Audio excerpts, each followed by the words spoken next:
everybody doing tonight? Good. Hey, hey. All right, we're ready to go. All right, I now call the September 2018 meeting, the Madison County Board of Adjustment to order. Will you call the roll for me, please? Ralph Oliver, Valerie Hines, Here. George Dillon, Here. Chris Cooper, Here. Jimmy Wright. Here. All right, first item on the agenda is to look at the minutes from the last meeting. Did everybody have a chance to go over those, look at those? I read through them. If there's no questions or comments, I'll open the floor for a motion. Motion to approve the minutes. Do I hear a second? Second. Call the roll, please. Valerie Hines, Yes. George Dillon, Yes. Chris Cooper, Yes. Jimmy Wright. Yes. All right, we have two items on the agenda tonight. For conditional use permits of 4102 Simpson Lane. Is there someone here representing them? All right. And then we have a conditional use permit for 200 and 300 Dale Lane. Someone here representing them? All right. We're going to start with 4102 Simpson Lane. If you want to come onto the podium for me, please.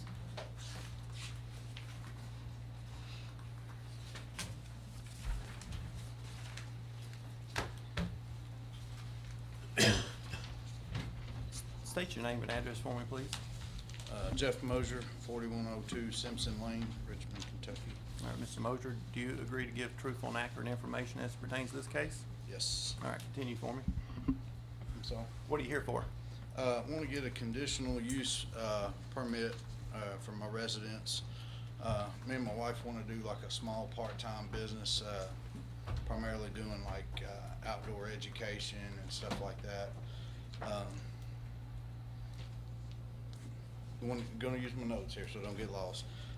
First and foremost, this is my home. It's my home address, so I don't want to, any excessive traffic or, things of that nature. It's a small business on the side. It's not going to be our main income. It's just more because we want to do something like that. What I'd like to do is use some of my yard space I got a big yard, and I'd like to use it to teach small classes in outdoor awareness, outdoor skills, that kind of stuff, maybe for like church groups, outdoor groups, school groups, just scouts, I'm kind of familiar with this stuff I'm thinking of, so I'm not sure how familiar you are with it, but they tend to be like real small groups, but do some stuff like that. And then my wife would like to do some stuff in there too, like some crafting seminars, like homemade crafts and using natural materials to make like baskets and stuff like that. Again, small groups, nothing big. So how often do you plan on doing this? If it went absolutely crazy and blew my mind, maybe no more than twice a month. I don't see that goal even attainable yet, but I wouldn't want to limit myself, but probably twice a month. And like I said, they're small classes.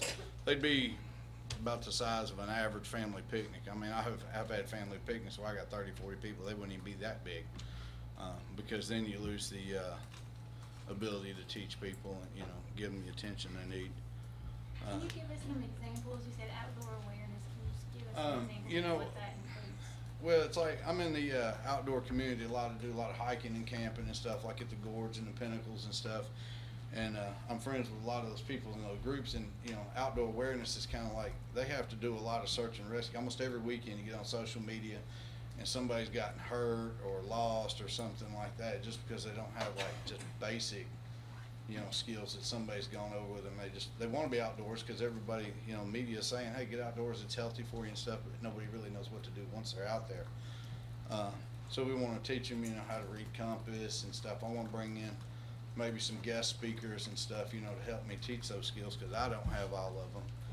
But it's something I'm passionate about, and honestly, it's kind of making its comeback. And, like I said, it'd be almost like a business type hobby. I really don't intend on making much money on it, but I don't want to get in trouble, doing things. I've actually applied for my state and federal license and got it granted, for my taxes. But, I'm just trying to cover all the bases, because I don't want to cause trouble, get in trouble, just, trying to teach and stuff. And we'd also, another aspect of it is we'd like to do an online business, just selling a little bit of stuff, mainly drop ship goods, small parcels that we would and ship off site. I mean, we wouldn't be shipping anything from the house, we'd just prepare it, package it there or whatever, and then take it, you know, into town or whatever to have it shipped. But we want that option. I brought some pictures that we can share.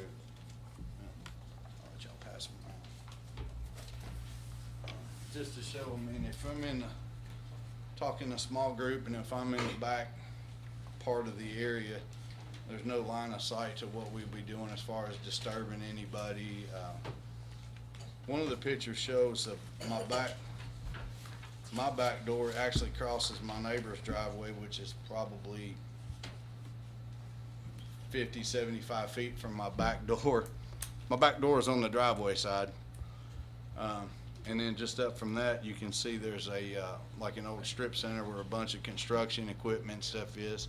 And I've already spoke with Mr. Creech, the fellow that owns the garage, and he's got no problems with what I do. Matter of fact, he said I could use some of the area behind his house, you know, to explore and look for specific plants and stuff like that. But and then, you know, at the other end of the corner, I got the diesel garage.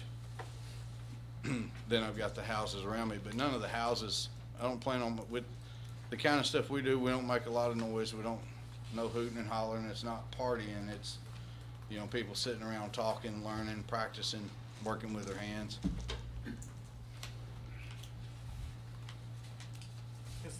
Where it says unnamed road, is that the driveway? That's the driveway. Yeah, that's the shared drive. That's a shared driveway for several properties. And we're talking, you're in the black house? Yeah, I'm in the black house. Chairman, that's the house that you and Mr. Rogers may recall that it's all surrounded by interstate commercial property. Mm-hmm. This gentleman built, his name, Kyle Holton was the guy's name, and he built this house, and we had to give him a conditional use for a single-family residence in the interstate commercial. You recall that? Like years ago? And then Yeah, we made it was his own actually- 4 change. years ago. Then we made him get his own change, He got his own required him to get his own change to residential, but. Yeah, if you look- that if you changed look at right as I now, bought you'll it. see, he's the only property in that area that's, not zoned commercial. He's kind of on an island there. Yeah, it was zoned mixed use when I started the process of buying it, and we actually had to wait to buy it for the processes of the zone change to go through to residential. Right, because the conditional use was Mhm. in the owner. Yeah.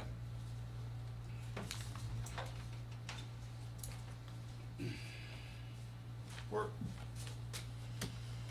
I guess you got enough room for these people to park your, I mean, your Yeah, application I says had- you're looking at 20 people per class. I mean, that's a lot of cars and. Well, most traffic. of them kind of carpool because they come from, you know, if I have to, you know, I don't want to volunteer it, but if I had to, I could bring some of them in, you know, if I got too many. But I had like 8 cars in my driveway the other day for a family event, and we didn't even occupy the whole loop portion that you see there. What day of the week would you anticipate on doing this? Most times it'd be on like a weekend, like a Friday night, Saturday night, early Sunday morning, and usually they dissipate like, and that's if it's like a whole weekend. Sometimes they're just like Saturday during the day kind of things, you know, 6-7 hour kind of things. And What then, kind of hours would you be looking at or requesting? I like to request the weekends. That way I've got, you know, that option, you know. Is that what you were asking? What I'm Mhm. planning? Yeah. So I'd like to plan it being a Friday, Saturday, Sunday thing when we have the events, and if it's only a one day, you know. I mean, what kind of hours during the day? I mean, we don't need people out there at midnight, I wouldn't think, but, I mean, you're talking 8 to 5, 8 to 8? Yeah, just normal daylight to dark kind of things. And then, if possible, I wouldn't mind if we were able to, you know, have some tents out in the back. You know, just have them, you know, where we're camping on site to, you know, practice some of that stuff, you know, practice the equipment and, you know, because that would be part of teaching them how to, you know, be amazed. Some people don't even know how to put up a tent. I mean, it sounds kind of silly, but if you've never put one up and you go to Walmart, buy one. So that's just kind of, you know, just the basics kind of stuff, you know, just teach them, let them use it there before they get out and, you know. That was my question too, George. I was wondering about if you'll be overnighting or tenting or camping Mhm. or whatever. Yeah, in some cases, I would like to think we could, if we'd be allowed that. Anybody got any further questions here? Let me ask, does anybody in the audience have anything to say for or against? Just, if you want to, come to the podium for me, please.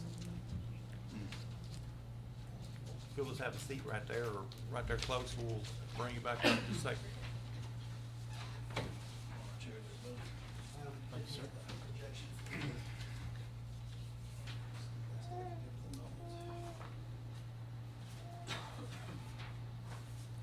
Just have a copy, whatever you give them there for the file. Last copy. All right. State your name and address for me. My name's Doug Presley, 110 Wells Road. All right, Richmond. Mr. Presley, do you agree to give truthful and accurate information as pertains to this case? Yes, I do. All right, go ahead for me, please. As you can see, can I borrow that? I'm sorry, can I? I'll give that to you. Okay. The key code's at the bottom, the best I could. I own 11 acres around Mr. Mosier. I used to own Mr. Mosier. You not hearing? You need to continue. He already did. Hello? Hello? Can you hear me now? Yeah, Can you- just want to turn it up. Okay. Like I was saying, the key to the diagram here is at the bottom. I own 11 acres, approximately 11 acres around the property. And Mr. Mosier's property's in red. And the gravel driveway is in yellow, which is only 11 feet wide. And I have to maintain it. And it's in front of 3 of my properties. We have children there.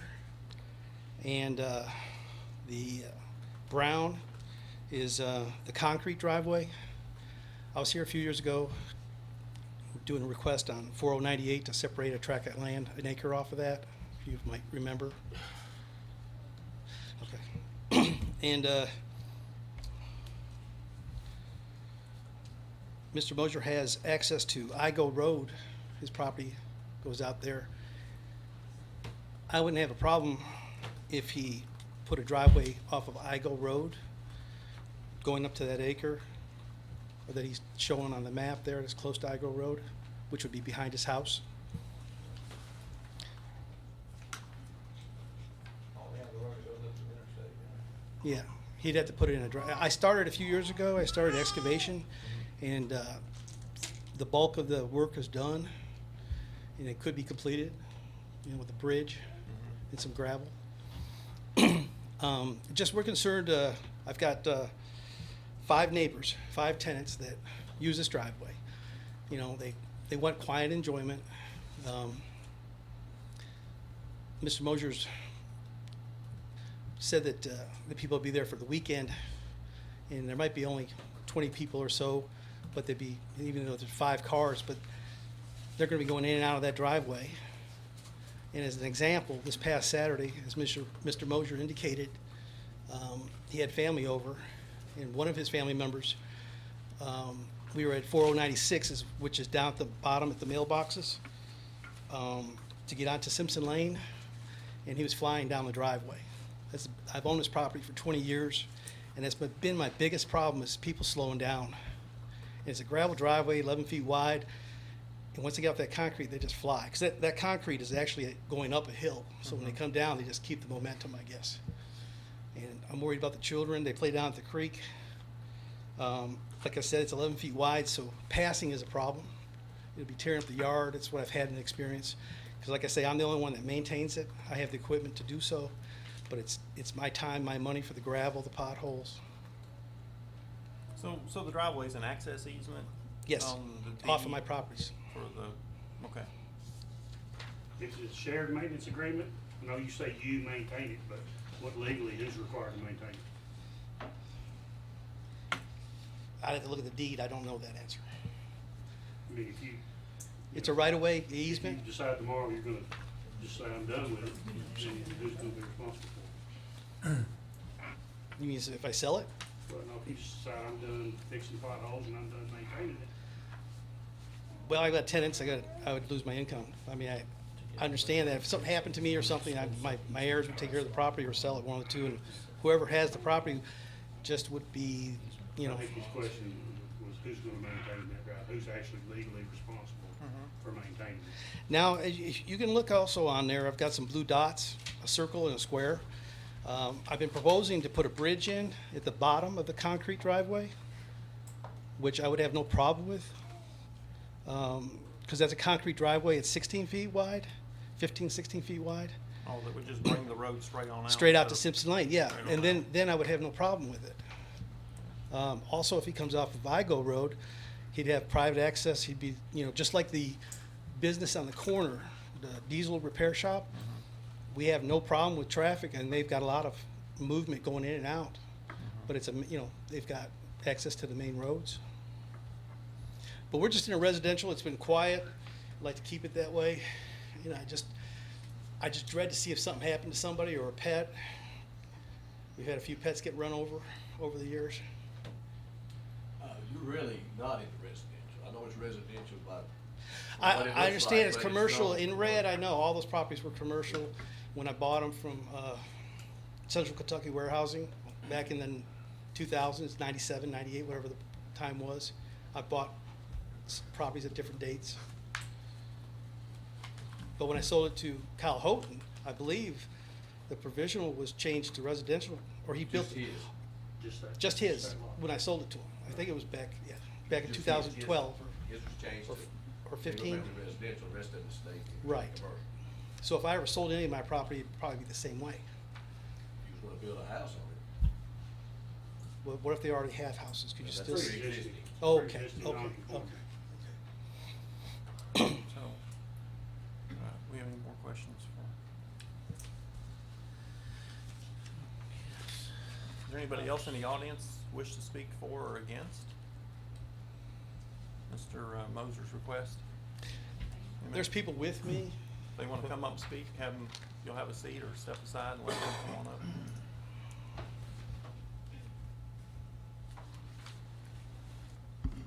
State your name and address for me, please. I'm Sydney Birchfield. I'm 4096 Simpson Lane. All right, Ms. Birchfield, do you agree to give truthful and accurate information as pertains to this Yes, case? I do. Continue for me.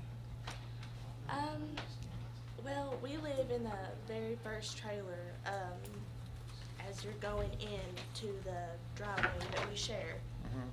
I have 3 dogs, and I let them out several times a day, and they never go on the road, but the grass that stretches in between the trailers and the creek right there that runs along the road, they're all up in, and I have my nephews, they're over there all the time, and there's enough traffic that goes up and down that road as it is. So I'm just worried if there's any more that, something bad could happen, or, there's no telling, but that's just my worry. But, like I said, there's a lot of kids and pets playing all the time right there, and as well as the trailer going up the hill on down from me. They have a big Great Dane. I know they have a daughter, and she's playing all the time. So that's just my biggest worry, but that's pretty much all I gotta say. Okay, thank you. Thank you. Is anybody else? Can I just say something from here? Come back up to the podium for me. We have to have it all on record, so you got, yeah, and just state your name. Microphone's gonna pick you up back Yeah, there. state your name and then you're okay. My name's Doug Presley. I have 2 other tenants on my phone text messages from today, if you want to look at them, regarding the same concerns. You own no properties, right? I own all those properties. You're- Okay, I don't just need to see 'em. wanted to ask. You're the property owner at Didn't know if that you point. wanted to talk to them or not. Is anybody else? If not, I'll have Mr. Moser come back up and rebut anything. Wait a minute, you want to speak? Yeah. All right, you got to speak up when I'm hollering, so let's go.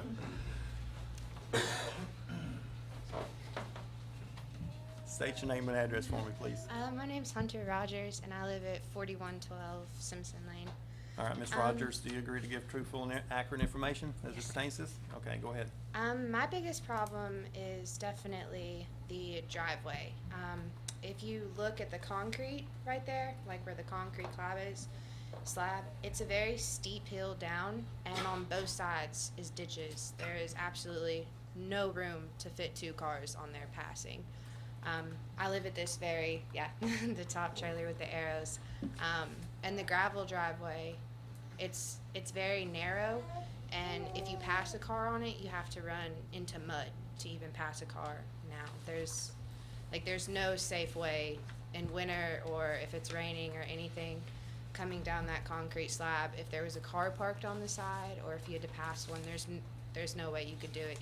I'd have to back all the way back up the top of my driveway. And if any cars were parked down the driveway, we wouldn't even be able to get out. But, yep, thank you. Thank you. Thank you. Anybody else? Mr. Mosier, if you want to come back up and rebut any of those statements. Yeah, on the traffic on the driveway, I get what Mr. Presley's talking about.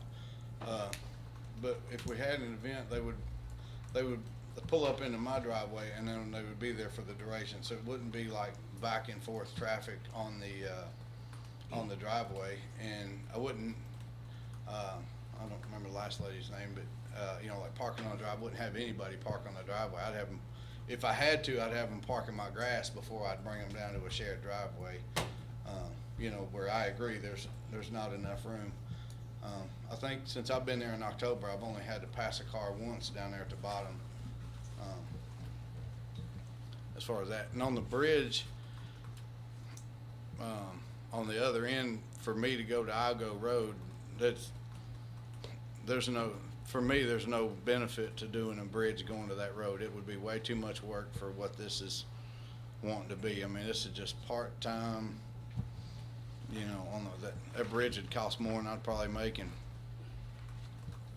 I don't know, 5-6 years on something like what I'm talking about doing. So, and it would also mess with the environment that I'm wanting to actually play. You know, because that's the one wooded area I've got. You know, where there's trees and got that little creek down there at the bottom and stuff like that. So, you know, if I destroyed that with a driveway and a bridge and stuff, it would just kind of defeat the purpose of the,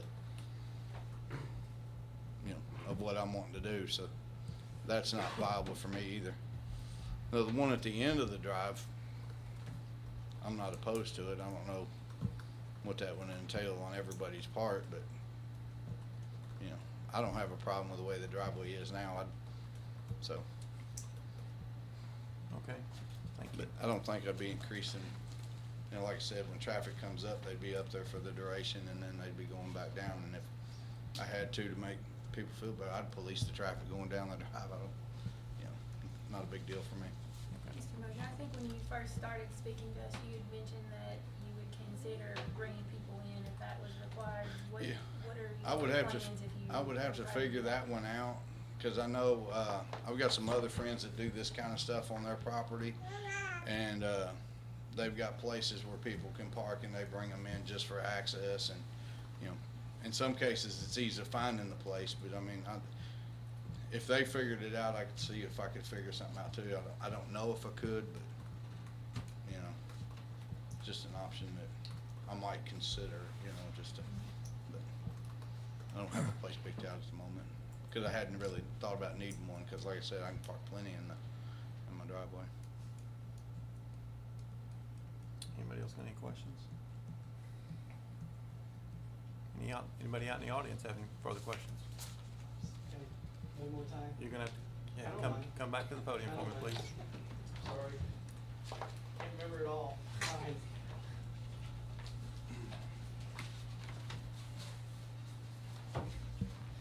My name's Doug Presley. My mother has a 10-acre farm. She has a building, a used car building, and she rents it out to a church group, Uh-huh. an American Indian church group, and they have retreats for the weekend, and they'll have between 5 to 20 cars in the parking lot for the weekend. And my mom's biggest complaint is that even though they're there for the weekend, they're driving in and out of the drive, going to stores or just traveling or visiting or whatever, just exploring the area. And then they walking on the farm, the people that run it cannot keep an eye on all those people, and they travel down to the barn, which we've got farm equipment and stuff in there, and she's got a concern about that. She has to run them off or has to contact them, so, and I've got rental property around there. We've never had any crime. I'm not saying that they're going to be criminals, but just having a lot of people walking in the woods, especially at nighttime, who's gonna draw the line, or where's, you know, this is, and as far as the bridge goes, I'd be willing to do all the work for free if Mr. Moser would agree to pay for half of the materials. Something I've been wanting to put in for a long time, but I've never had a neighbor to go into putting the bridge, and I believe it would help both of us. So I just want to let that out there. Okay, thank you. Thank you. Anybody else? I would like to tell the board that we have had 2 or 3 phone calls about it, and they've all been indifferent. They're just inquiring to what. Just inquiring what the sign means down the road, right? That's Correct. right. Okay. Any further questions for the board member? Does Mr. Presley, do you live on the property? No, I live across the interstate by the BP gas station at 110 Wells. Okay. I have lived there. Okay. If there's no further questions or comments, I'll open the floor for a motion.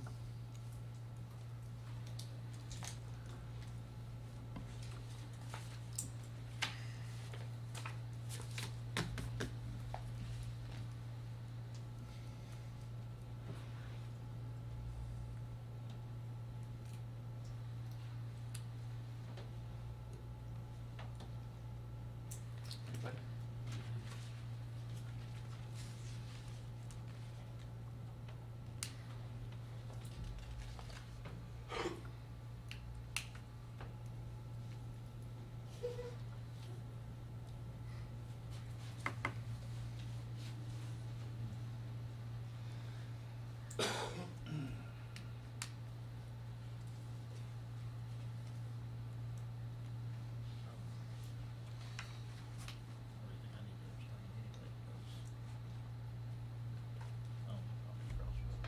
Doesn't matter, you don't have to. So, is there anybody gonna make a motion?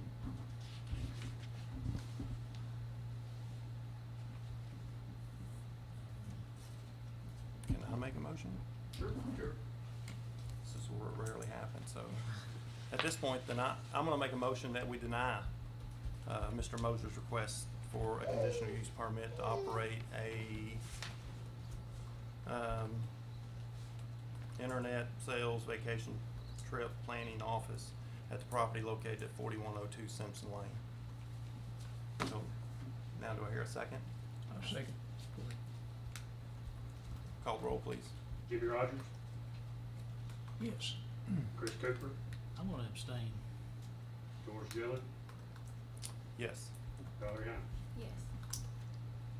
All right, Mr. Moser, your request for conditional use permit's been denied. So, you can check with Bert or Marty and see if there's any alternative solutions to help you out at some point. All right.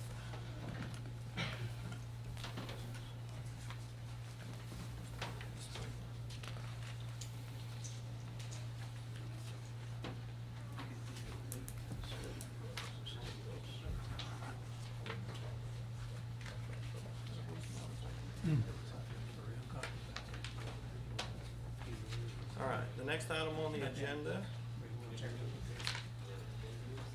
Agenda is, 200 and 300 Dale Lane. Is there 2 addresses? Is it all one big piece of property, or? they connect in the back, but it is 2 separate tracks. Okay, so who's representing them? All right, you wanna come to the podium, please state your name and address for me? My name is Kevin Simmons. I own 200 and 300 Dale Lane. Okay. Mr. Simmons, do you agree to give truthful and accurate information as pertains to this case? Yes. All right, tell us what you're wanting to do. So I don't want to hold up any people. Long story short, I'm a veterinarian in Madison County. Probably treated most of your pets. Sorry. Yes. I speak really softly too, so that doesn't help. I'm a veterinarian in Madison County, and my lifelong dream and goal has been to treat wildlife specifically.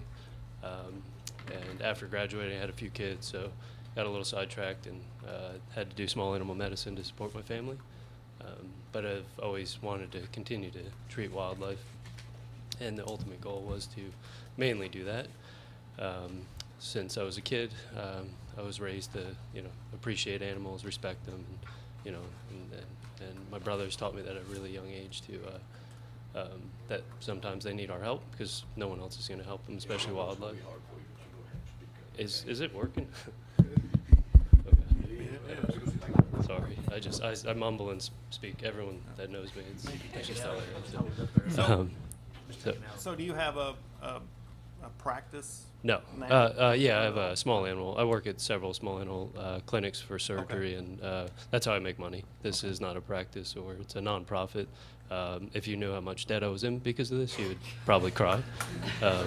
So I guess if you want to call it a business, you can, but it's a nonprofit wildlife rehab. So is this what- would be something you'd be doing on the side at your house? Exactly, Okay. and that's what I have been doing. If I had known about if you know my property, I'm surrounded by hundreds of acres of woods, and I didn't know it was zoned. And if it was zoned, I assumed it was agricultural because I get a tax break for having so much land. It's 20 plus acres. I'm sorry. We'll get you there yet. So yeah, if I had known, I would have been here way before this all started and had asked for whatever to change it or permit whatever I needed. But if you look, I have my 501c3. I have my state permit to rehab animals. I have a veterinary license. I like I said, this was caught off guard, to be honest, when I found out my property wasn't, because you can see it's all You're back woods. here in the center? In the Here, center of and then it's woods. here. Yep. So literally, my closest neighbor is pretty far away between woods. Is that your house, Doctor? The 300s, my house. 300. Yeah, they're basically in between. We have a whole bunch of enclosures to keep different animals like squirrels and deer and stuff like that. But and at the 200, I do have a garage that I've dedicated for basically surgery and medicine and stuff like that. That's where I keep all my stuff locked up and do mainly. But you can see, I mean, not many people would think that would be residential, but it's pretty out in the woods. Like I said, it's. Everything behind it is ag. Yeah, and in front of me too, there's a big farm that they hay, and I thought, to be honest, the adjacent property that was sold as part of 300 was agricultural too, but I guess not. So Yellow would be the residential and the green would be agriculture. the other day it looked like there was more green, but So okay. you've already got something there now that you're using, you said for surgery, or? Yeah, well, there's my garage. Like I said, that's to do like if a deer comes in with a laceration or leg that's been chopped off from a hay baler, we try to repair it, or if it, have to euthanize them, stuff like that. That's where I keep all my meds and surgery stuff. That's all. So Is it 200? 200, yeah. Just because I don't want my kids. Yeah, I mean it's dangerous stuff. I don't want my kids And- playing with meds and stuff like that. And am I to assume would be something you would do on a as needed basis? I mean, it I guess be you just could any time? call it that. Yeah, it slows down now. I mean, from spring is probably the busiest season. Come a month from now, we don't get calls. We don't, maybe a hit by car adult deer, but I actually unfortunately can't rehab them, so we have to go out and euthanize them. Or an owl gets hit, but I don't keep owls or birds of prey. I treat them, give them medicine, and ship them out to Louisville where the Raptor Center is. So it is kind of, I guess you can call it. I mean, I'd never close if someone calls me and said they just, whatever, hit a raccoon, and can you help it? Yeah, I'd go out and help it. But no one ever brings them there. I work at 3 different vet clinics, and a lot of people that can testify that the people, or the good Samaritans, will bring the animal to that animal clinic, and then I assess it, and if I can help it, I'll bring it back home myself. Or we'll euthanize it at the clinic, say if it's too badly injured or we couldn't help it. So. And then you'll keep the animal there on site, Yeah, for, as short a time until it's healed, and I can release it. Basically, that's the ultimate goal of rehab. In general, rehabilitation of wildlife. So. okay. When you do release them, do you release them there on the property, or do you take them? No, certain animals. I've released a few possums, deer, because I feel like that's enough woods to support deer, and the Fish and Wildlife officer probably could agree. I don't release the raccoons because they're not a nuisance, but they can cause a lot of trouble because there are residential, or there's my houses. I don't want them to set up shop in the attic and destroy the garbage cans and stuff. But I have, Carolyn King has been a big supporter of this, and she has hundreds of acres in Fayette County, right by Boone Creek and the river, and she wrote a letter testifying that she has helped me or has seen me release a lot of raccoons, deer, stuff like that out on her property because it's far away from the highway, and it's her property. It's a barn or whatever. She doesn't use it for anything. It was just in her family, and she doesn't want to build on it. So when I approached her about it, she loved the idea of releasing animals out there. So. All right. Does anybody in the audience want to speak for or against? Wow. Just if you want to, just come to the podium one at a time, and as soon as you'll have it first or against first. Doesn't matter. Well, could I show real quick? Oh, I thought you were done. Go Oh ahead. no, I'm sorry. No, that was just I was trying to sum it up as quick as possible. But Okay. I have letters of 5 adjoining properties. You guys would probably know the details more, how they touch my property, that support me and are okay with me continuing to rehab animals there. He asked me, I didn't know how you wanted to enter those into the record. Do you want him to read them? Do you want to read them out loud? Do you want to just It's a short, summarize them it's and make literally them a part of short the record? statement that Can they. we just look at Yeah. them? And if you said they're letters? No, sorry, they're not letters. They're just basically saying their name, that they're in favor of me, and they want to support. And the houses or the addresses they showed me the letters they received from you guys to be here for the meeting. They couldn't make it, and they've been up to my properties multiple times, and they know what I'm doing and are in support of me. That's basically what the letter says. So. Okay. I also have a couple that's been Sent, mailed out. and This I is have- Miss King's letter. Yeah. At least 3 pages. And I have. So if those are just names and addresses, I don't know if Well, I'd be interested in them. of Dale Lane, I feel like that's pretty important, but maybe not. Okay. Could we hear those names? Yeah, Huh? definitely. I mean, if they're not here, I mean, I don't know if they're for or against or what they 4. are. Well, that's why I just. You're saying they're for, but if they're not here to represent, I'm not sure. So Oh, okay. that's my only issue with that. Eric Cooper, Chris Patterson, Tara Glenn, Rita Hilliard, Stacy Hilliard, Patty. I wouldn't say that one. Donnie and Amy Davidson, and my wife Heather Hancock, of course. But they're all adjoining properties that touch my property, so I thought that would be important. Like I said, they're not long letters; they're basically just written signatures and dated. A few of them give a kind of brief description.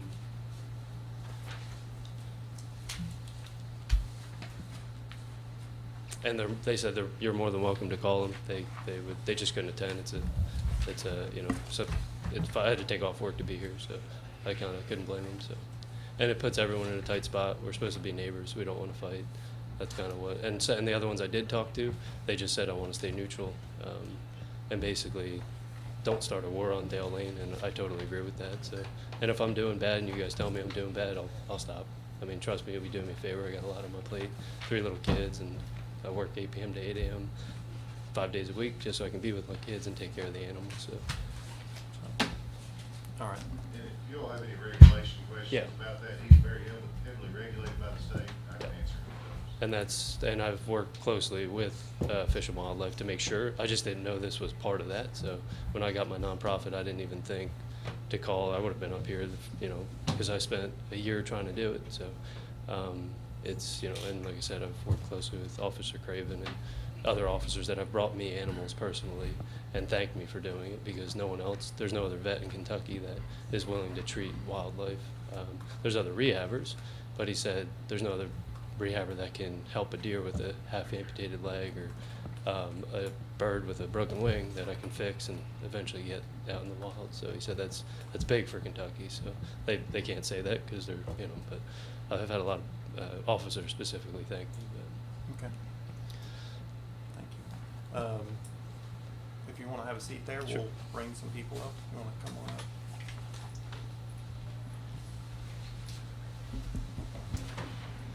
State your name and address for me, please. My name is Janet Bowman, and I live at 250 Dale Lane. I probably don't need All right, Ms. Bowman, do you agree to give truthful and accurate information as pertains to this case? I do. All right, continue for me.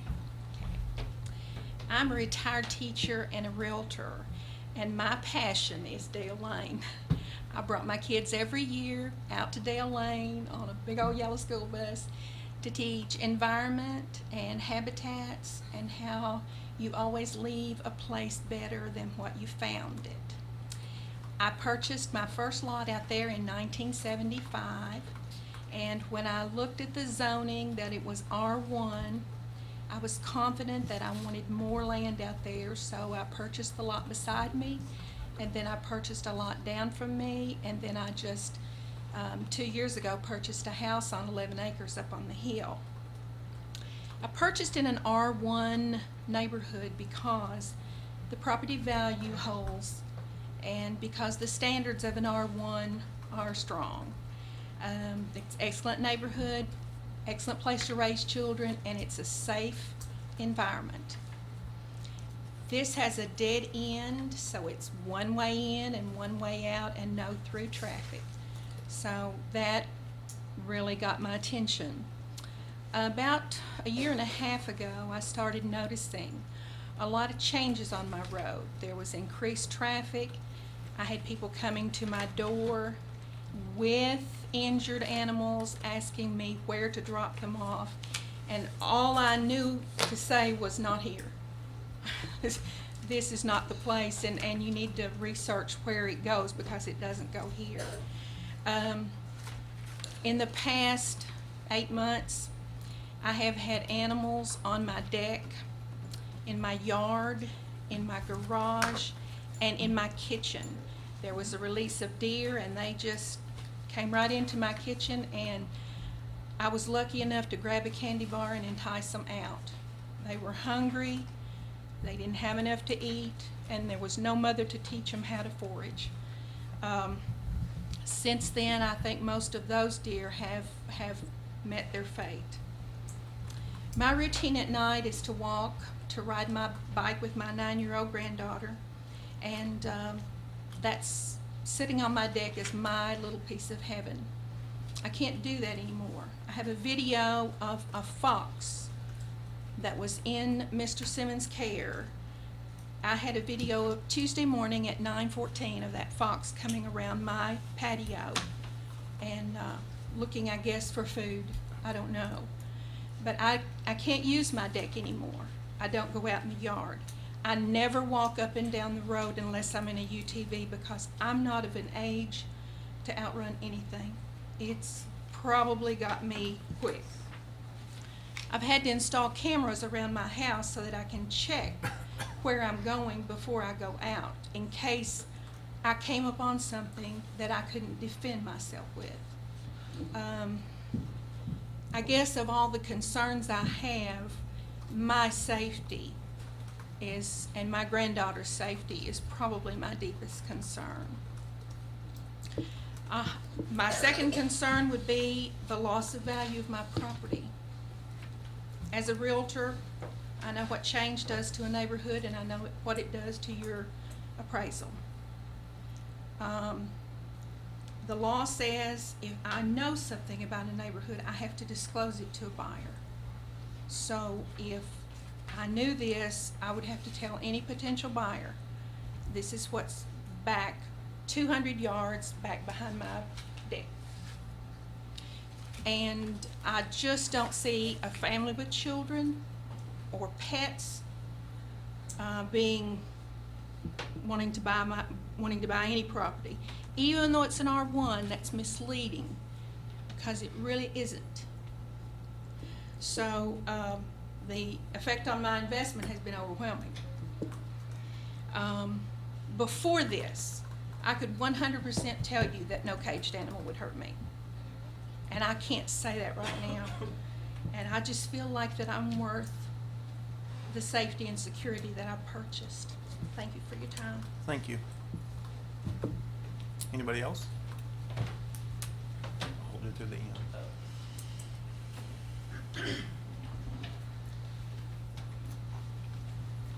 Name and address for me. My name is Bart Bowman, and I live at 325 Dale Lane. All right, Mr. Bowman, do you agree to give truthful and accurate information as pertains to this case? I do. Go ahead. I have a question for you first, if I may. I have a letter from a Clint P. Patterson. Can I just give that to you for you all to read? He could not be here, and it is notarized that it's him. It's He notarized? lives. It's notarized, and That's it good. is from. He lives at 170 Dale Lane. I'll take that. Okay. Let the record show we've submitted Mr. Bowman's letter into the record.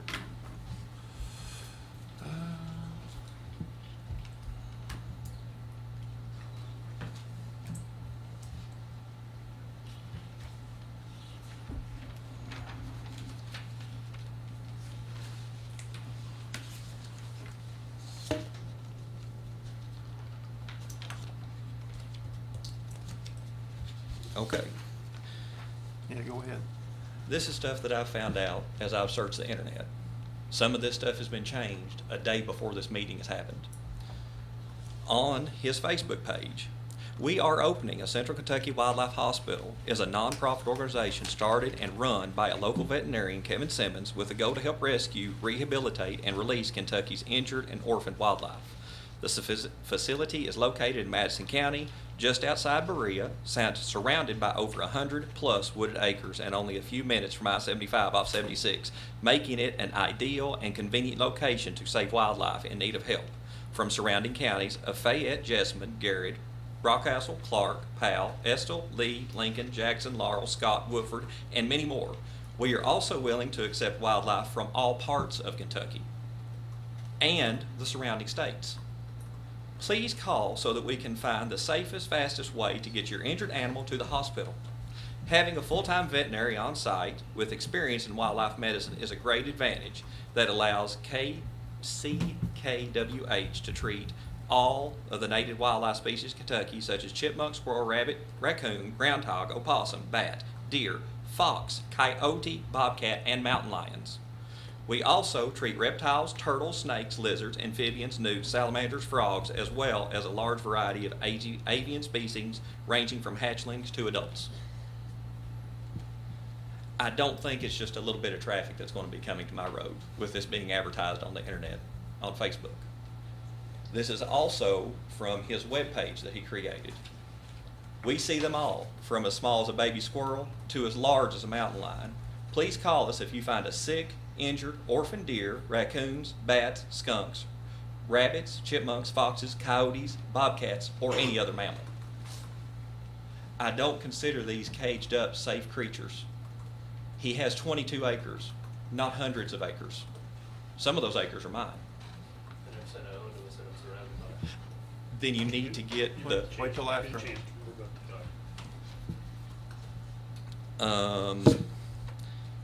in doing what he is doing, this is a form of wildlife translocation. That means that you pick up an animal from wherever. If you take it more than 10 miles out of its native habitat, it is translocation. Relocation is defined as moving an individual animal or family group from one location within its home range to another within the same home range. An example of relocation is moving a skunk trapped in a home's window well to the home's backyard. That's relocation. And this study is from the U.S. Department of Agricultural and Animal and Health Inspection Services and Wildlife Services, July 2018. Translocation is defined as capturing and moving a free-ranging animal or group of animals from one location to a new location significantly distant from the original home, range, or established territory. An example of translocation is driving a trapped squirrel 10 miles from its capture site and releasing it on private property with landowner's permission.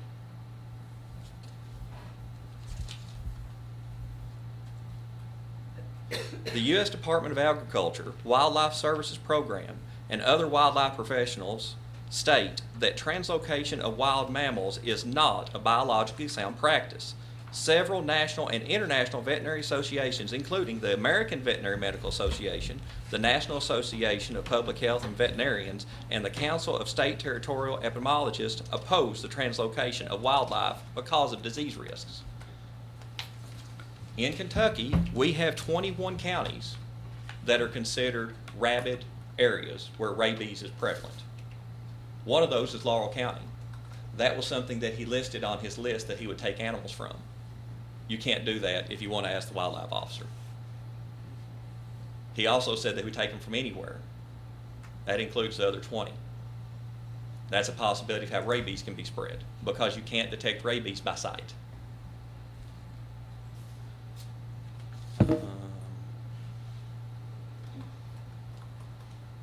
Unfortunately for animals, relocation has a number of bad side effects. Relocated animals must find a new food source in an unfamiliar environment. Relocated animals must find shelter in an unfamiliar environment. In the wintertime, relocated wildlife has precious little time to find shelter. Relocated animals must do number 1 and 2 above while avoiding predators. It must also do those tasks before weather, food, and water conditions begin to take their toll on the animal. Your relocation may result in the deaths of young through starvation that has now lost their mother from your relocating her away from her young. Relocating animals raises the risk of relocating disease like rabies and new uninfected locations, like what happened in the Mid-Atlantic rabies outbreak.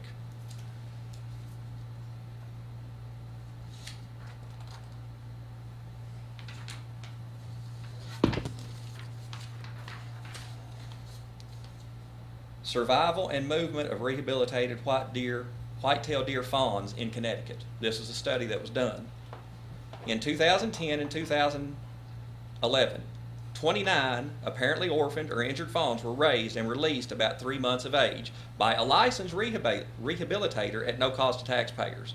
Our objects were to compare the survival movements of fawns subjected to 2 different release techniques. 13 fawns were released with what's called a soft release, where feed and water was provided. The remaining 16 were hard released into a 2,250 hectare block of state forest. Fawns were monitored daily by using expanded radio collars for 30 days and tri- or biweekly thereafter.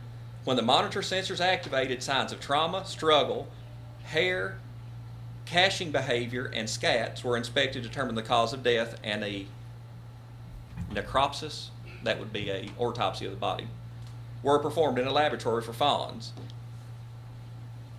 Hard release fawns experienced a 100% mortality rate within 35 days.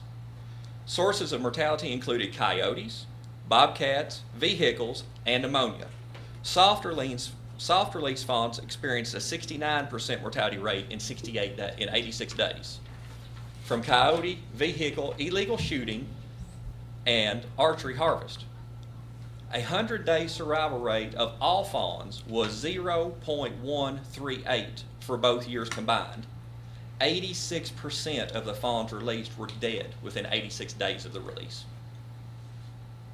I just don't think that the rehabilitation and relocating of the animals works, along with the stuff that I have to put up with the added traffic. If you can expand the map, please.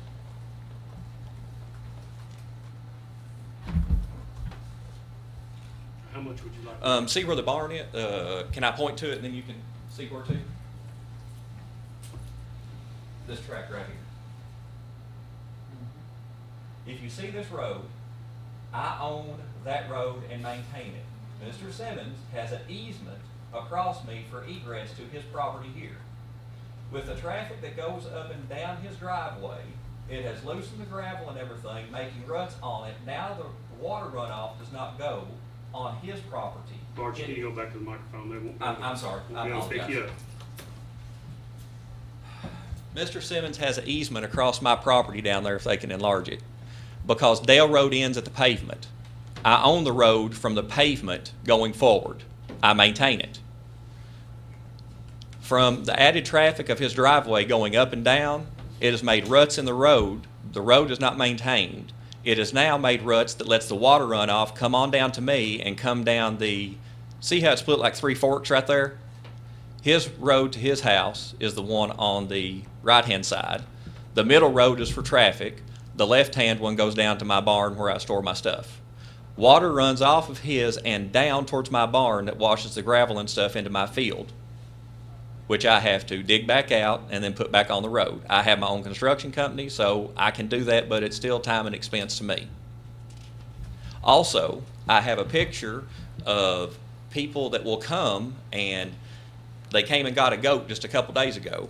They turned around in my property and left these ruts in my grass.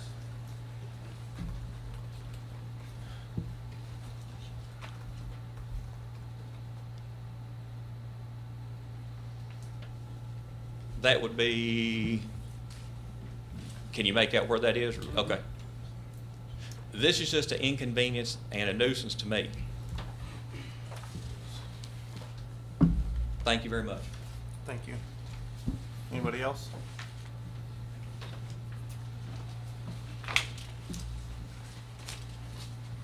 Name and address for me, please. My name is Stephen Wilkins. I live at 113 Van Winkle Grove in Berea. All right, Mr. Wilkins, do you agree to give truthful and accurate information as pertains to this case? I do. Continue for me, please.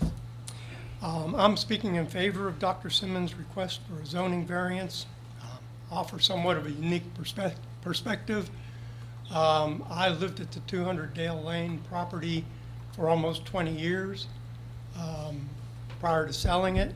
And my wife and I moved there primarily for the forested location and the wildlife. I heard prior testimony about foxes and deer and things of that sort. I can tell you that decades before Mr. Simmons moved into that place, there are fox, there are deer, there are turkey. It's a forested area, as you can see. And I think most of the other people that choose to live on Dale Lane choose to live there because it's a woodland. It's forested, has a lot of wildlife. Until it was subdivided by Mr. Bowen's granddaddy, the holler was all agricultural and forested land. The west side of Dale Lane, you can see that just that green area, that's pasture land, cattle pasture. And just a little further south from the barn that Mr. Bowman was talking about, if you go out to the end and up to the right, there's a berry farm that's up to the right there. So, and that berry farm's only been there for about the last 8 years. So that was a person who chose to come there and develop new agricultural at the end of the road there. The Simmons' property is almost completely forested.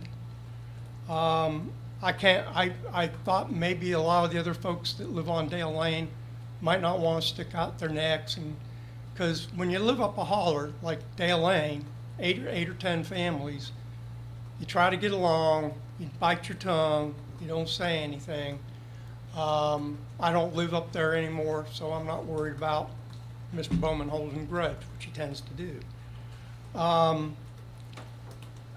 Mr. Bowen's questioning of the land usage on Dale Lane seems ironic, seems a bit hypocritical to me, because the barn he pointed out is where he operates an excavation and construction business. He's operated that business for more than 15 years, and to my knowledge, he hasn't gotten a zoning variance for his excavation and construction business, which is heavy equipment, and has frequently in the past when I lived there, I would notice that the people on up the lane from where I lived would sometimes have to wait till he unloaded his equipment and all that sort of thing. I'm sure his heavy equipment does more to wear down that part of unpaved road as any passing road traffic would. Dr. Simmons' land use intentions seem to be more compatible with the existing environment, and that most of the property owners on Dale Lane sought out, and that's why they moved to Dale Lane, and that Mr. Bowman's excavating and construction business is less compatible with the surrounding environment than a wildlife rehabilitation hospital. So that's all I have to say. All right, thank you, sir.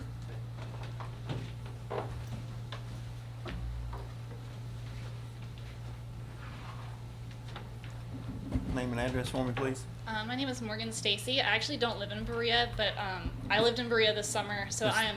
I have to swear you in every Oh, time. yeah, That's the reason sorry. I'm doing that. So, do you agree to give Yeah. truthful and accurate information as pertains to this case? Yes. All right, go ahead. So I am a second-year veterinary student at Lincoln Memorial University in Harrogate, Tennessee.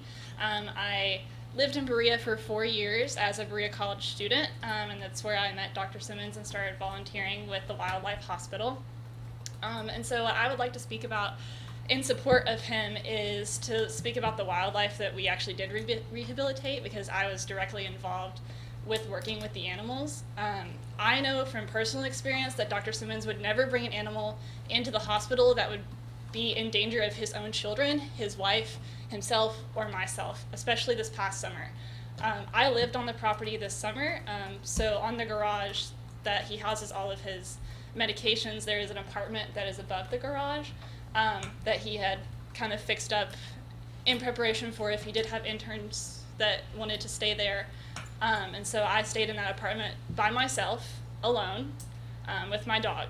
So if the accusations of that there's all these dangerous animals up there, I would not have been staying up there by a single woman by myself with no weapons. I didn't have a gun or anything like that.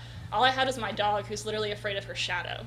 So I don't see the dangerous animal aspect, because I would have been afraid to stay up there by myself. You know, I was out there every night. I woke up at 6 a.m. to go feed the fawns that we had, or to feed any other animals that we had, to clean cages. You know, I was out there in the dark, or even sometimes at midnight, going out there to make sure that the cages were clean, making sure all the animals were fed. You know, and if I feared for my life, then I wouldn't have been out there. And that's just not because I'm an animal lover, but I'm also aware of my own surroundings too. So that's and I'm happy to answer any questions that you guys might have about I don't have any. stuff. Okay. Thank you. Thank you.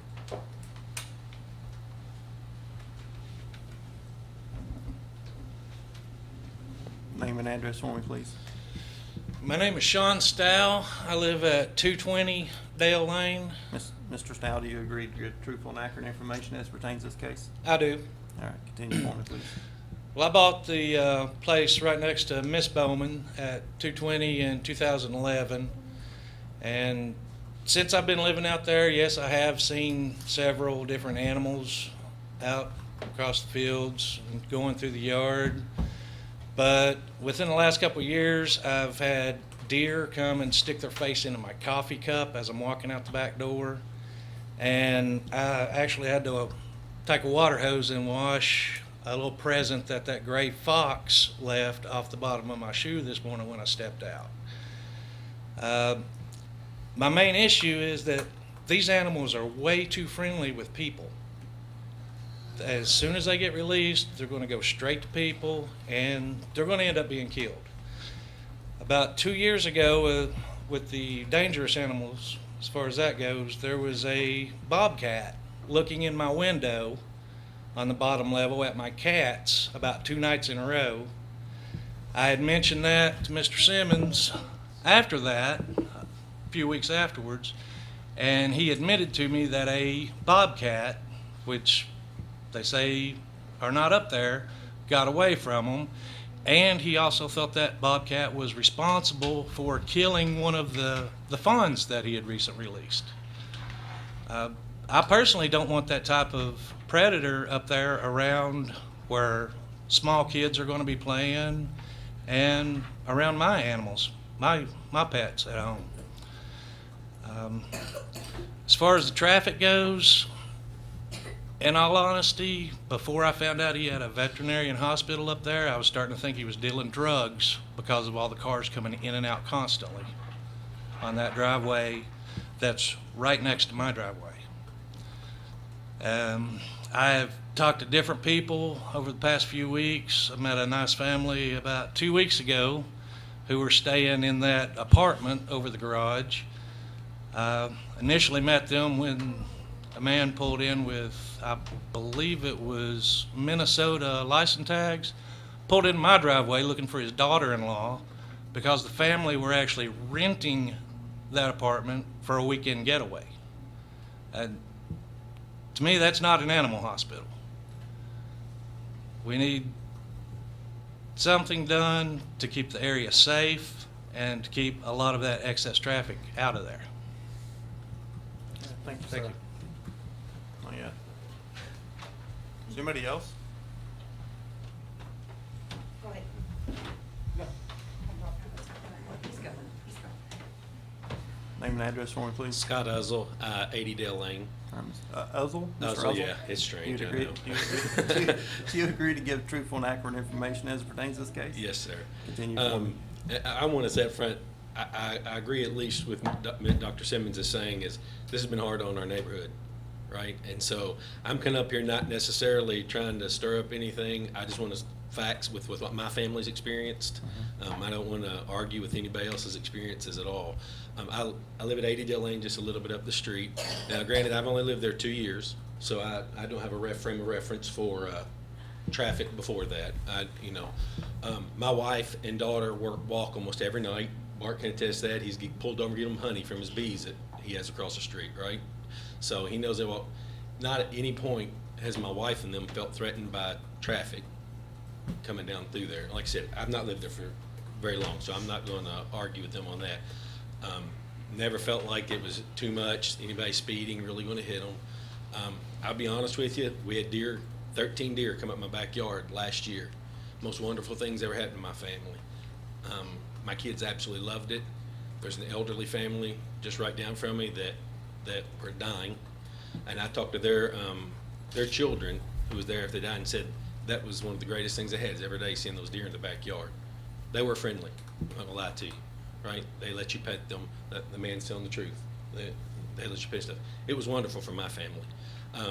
So I just wanted to state that as, I've not felt threatened in any way by the rehab hospital. Again, I've only lived there for 2 years. I have 5 children. 3 of them live with me there.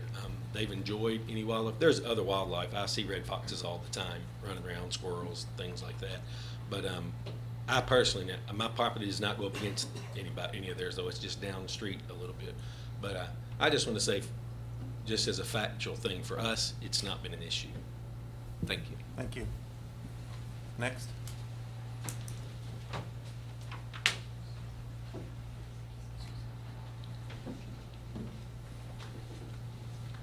Name and address for me, please. Hi, my name is Lorna Crane, and I live on 217 Pine Valley Drive, which is just over the mountain from where he is. My mother is Lois Hayes. I'm her power of attorney, and I'm here on behalf of her. She lives on Dale Lane. She's the big farm on the left there, and she has 13 acres. She's the whole left side of the road from 21 all the way back to where Bartley goes back through there. All right, Ms. Crane, do you agree to give truthful and accurate information as pertains to this case? Yes, I do. I have nothing against this fella at all, but my mom is 82 years old. She has lived there since the 70s. I was raised there, and I just think it's the wrong place for this. I think what he's doing is very admirable. I have nothing against him personally, but I just think we witnessed the deers over on Pine Valley, and we knew that they were in a fence at the end of Dale Lane. And then when he released them, they would come right in your garage, and they were not harmful. But my concern would be, what if he released, a mountain lion or something?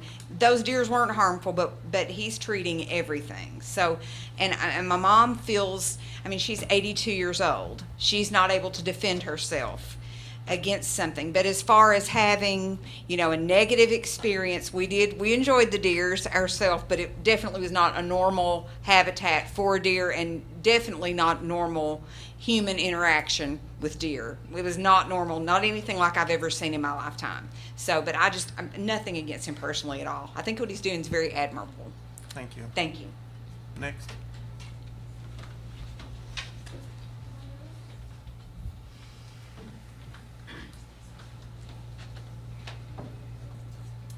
I'm Charlene Worth, and yes to your question you're going to ask me. Is it Worth? Miss Worth? Worth, Do you agree to yes. give truthful and accurate information as pertains to this case? Yes. Thank you. My association with this doctor is I'm going to be in favor of him. I'm kind of on the other situation, on the other side. I'm a little twist to the story, and I'm kind of teary-eyed because he took one of our animals as we asked him to. We had 2 sheep in Mercer County. Our sheep were pets. We were vegetarian. Our sheep were probably one of the oldest sheep ever in Kentucky. They lived till about 17. They were about 17 years old, and we had a wild animal actually in Mercer County where there aren't supposed to be wild animals, where we are, possibly a bobcat, come and destroy one of our sheep. A sheep, as if anyone knows, has to be in a group. So a wild animal killed one of our sheep during the day and left one of our pet sheep. And we called all over rescue places to find someone who would take our sheep, because we were thinking of moving to Berea, which we have done, and couldn't just have one sheep. One sheep will not survive. There were no vets in Kentucky that we could find that would take our sheep. And we love our sheep. The vets, in fact, told us, put the sheep down. Your sheep is old. And our daughter helped raise the sheep. We watched this sheep be born. It was a pet. Nobody would take our sheep. We found one rescue place, a lady who moved out of state, and she recommended this vet. This vet is the only one who would take our sheep. And it's ironic because he was coming to rescue a sheep because the other sheep had been destroyed by a wild animal. So he rescued the sheep, put him in his property, where I'm not saying anything about all the people who are saying that there are wild animals there, but he was taking her to a safe place. And it was a safe place. I've seen pictures of his children in this place playing with our sheep. And not only that, but we did some research at the time when we were thinking of moving, of where can we go where there aren't wild animals to kill our animals. And we were told, well, there was a bobcat right down in Berea by the school 2 years ago, and I saw pictures. And so I was told they were all over. And we welcome the deer, so we love deer. That's one of the reasons we moved to Berea, was because we were told there's so much beautiful wildlife here. So I'm in support of him just because of how much he helped us. And not only did he help us, but he went all the way to Mercer County to get our sheep and could have put the sheep down, but he even gave our sheep medicine when our sheep had heart issues. He was just very loving, and we're just very grateful for this vet. And I think that we need more people like it. Thank you. Thank you. Anybody else?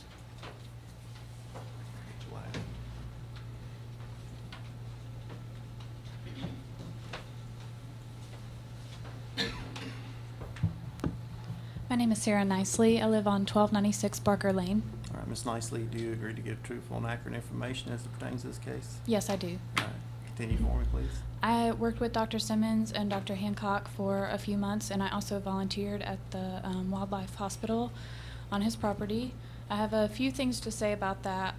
First of all, the driveway in connection to the easement that Mr. Bowman was discussing is not the primary driveway that's used for the traffic for the animal hospital. Sorry, my face shakes when I'm nervous. The one that is actually paved, so it's not causing any issues with the gravel. The traffic on the gravel road is probably the normal traffic on the road that would be Dr. Simmons and Dr. Hancock's family visiting or friends visiting. The other thing I have to say is that there aren't other doctors who will see these animals. So what is another solution for them? If there's a resource that can help these animals, then I think it should be utilized. Even if, as Mr. Bowman said, only 86% or only 14% of them are going to survive, if Dr. Simmons and other doctors like him weren't around to do what he does, then that would be 0% of them surviving. My last point is that I have volunteered at this site. I brought my children on this site to help with me. And as Dr. Simmons touched on, why he does this, it's because of a passion that he got from his childhood experience and learning how to respect and treat animals with kindness, all animals. And now my children have that experience too. They can see this, they can see it in a safe way, and maybe it'll spark a passion in them to be a type of person who wants to do something like this when they grow up. Thank you. Thank you. Next.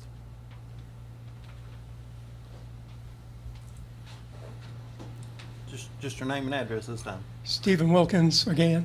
And I just wanted to point out that when we purchased the 200 Dale Lane property, which is, I don't know, I guess you can tell which is which property. We had several conversations with Wood Jennings. He's the fellow that owned all the property and originally had subdivided it. And Mr. Jennings told us that while everything else was in the subdivision, he had intentionally kept the 200 Dale Lane property out of the subdivision. So I was a little surprised when you showed the zoning up there that showed everything was residential, because my understanding from Mr. Jennings was that that the 200 Dale Lane property was different. If you look at the 200 Dale Lane property, there's that little narrow finger that sticks out that runs from east to west. That's where the driveway goes up. That's the paved driveway that they say they primarily use. And the area down where Mr. Bowman said they were getting all the erosion from traffic, I'll point out that there are 3 other residences that at that fork that go beyond the barn there. So there are several residences all using that unpaved area. There, yeah, you can see 1, 2, 3 different areas there. So I really have to question some of what's being said here.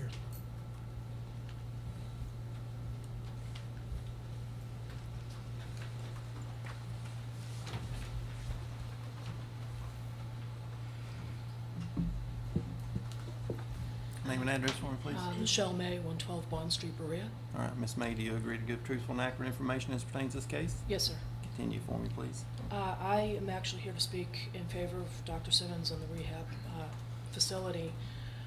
I don't really have any factual, just personal observations. I live on Bond Street in Berea, which is 1 street behind Chestnut Street. We're right behind the Mexican restaurant. So we're basically across the street from City Hall. Since I've been there, in the 14 years that I've been there, we have had deer in downtown Berea. I see them on a regular basis in the lot across the street from me. There have been bears sighted in Berea on the college campus. So Berea is a pretty rural place in that there is wildlife everywhere. The fact that people are complaining about the wildlife and the rehab hospital, it's surrounded by woods. There's going to be wildlife there anyway. So it doesn't make sense. I mean, it does make sense to have the facility there where they're surrounded by wildlife. The complaint about the wildlife being there when it's already there just doesn't make sense to me. Thank you.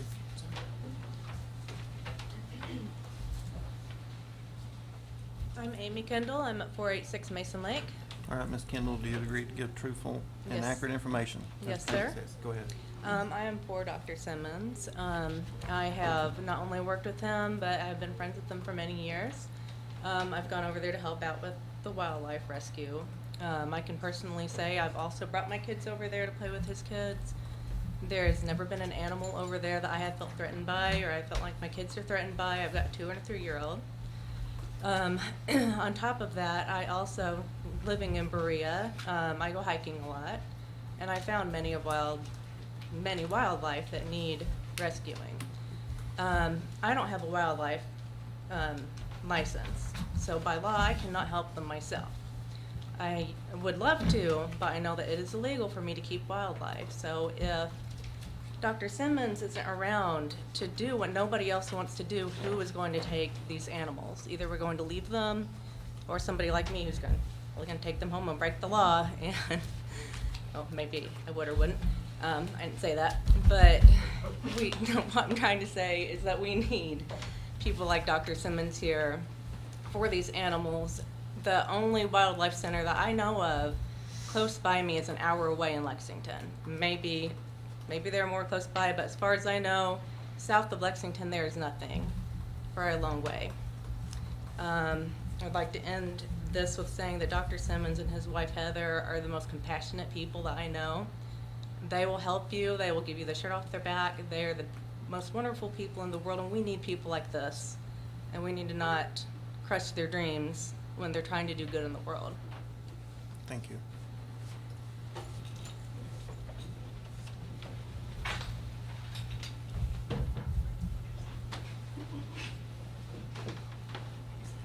My name is Sherry Kapp. I live at 138, or 158 Bend Road, Waco. All right, Ms. Cap, do you agree to give truthful and accurate information as pertains to this case? Yes, sir, I do. Thank you. Go ahead. I don't know Dr. Simmons, and I don't know Mr. Bowman. Matter of fact, I don't know anybody else in this room except my husband, who I moved here 6 years ago from the state of New York. In Western New York, I was a trained wildlife rehabber.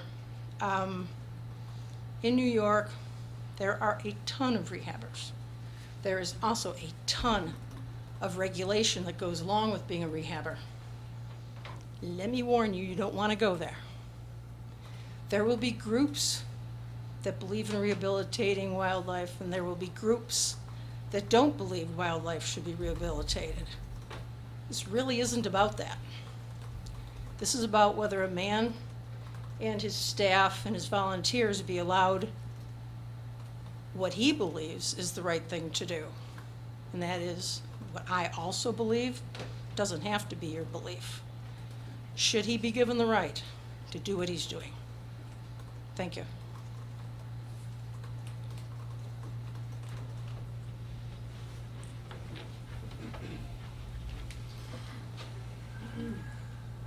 My name's Jacob Liebeck, 1008 Brooklyn Boulevard. Beck?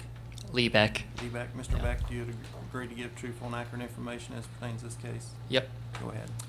First of all, I want to start that I think it's very admirable that Dr. Simmons runs a nonprofit in his free time to rehabilitate wild animals. And I believe, and I know a lot of other people here believe, that animal rehabilitation, which isn't available in a lot of places around here, as we mentioned, is a great investment, and it's a greater investment than one's individual property value.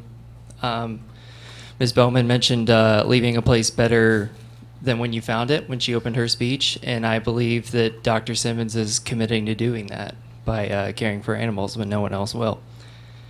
And I'm really disappointed that some people would they're so against animal rehabilitation that they'd rather animals die suffering than we attempt to help them and rehabilitate them safely. And I think Dr. Simmons exercises a lot of diligence in releasing animals. I don't think he just like, oh, we got here a bobcat, I'll just let it loose, it'll be fine. He came up here and he spoke about releasing animals. He was very diligent about it. He's been diligent about every aspect of this as much as he can. And I know he keeps everybody's safety in mind, including his family. As for a lot of people's mentions of animal encounters and stuff, I'd like to remind everybody that that can even happen without a wildlife rehabilitation center present. And if you have a deer, and a deer could enter your house even if it's not a deer that's been rehabilitated. So, you know, just, yeah, that's, I have that to say. And then I just think you should consider how many people advocated for Dr. Simmons and how many people advocated for Mr. and Ms. Bowman. Yeah. Thank you. Come on up. Whoever's next.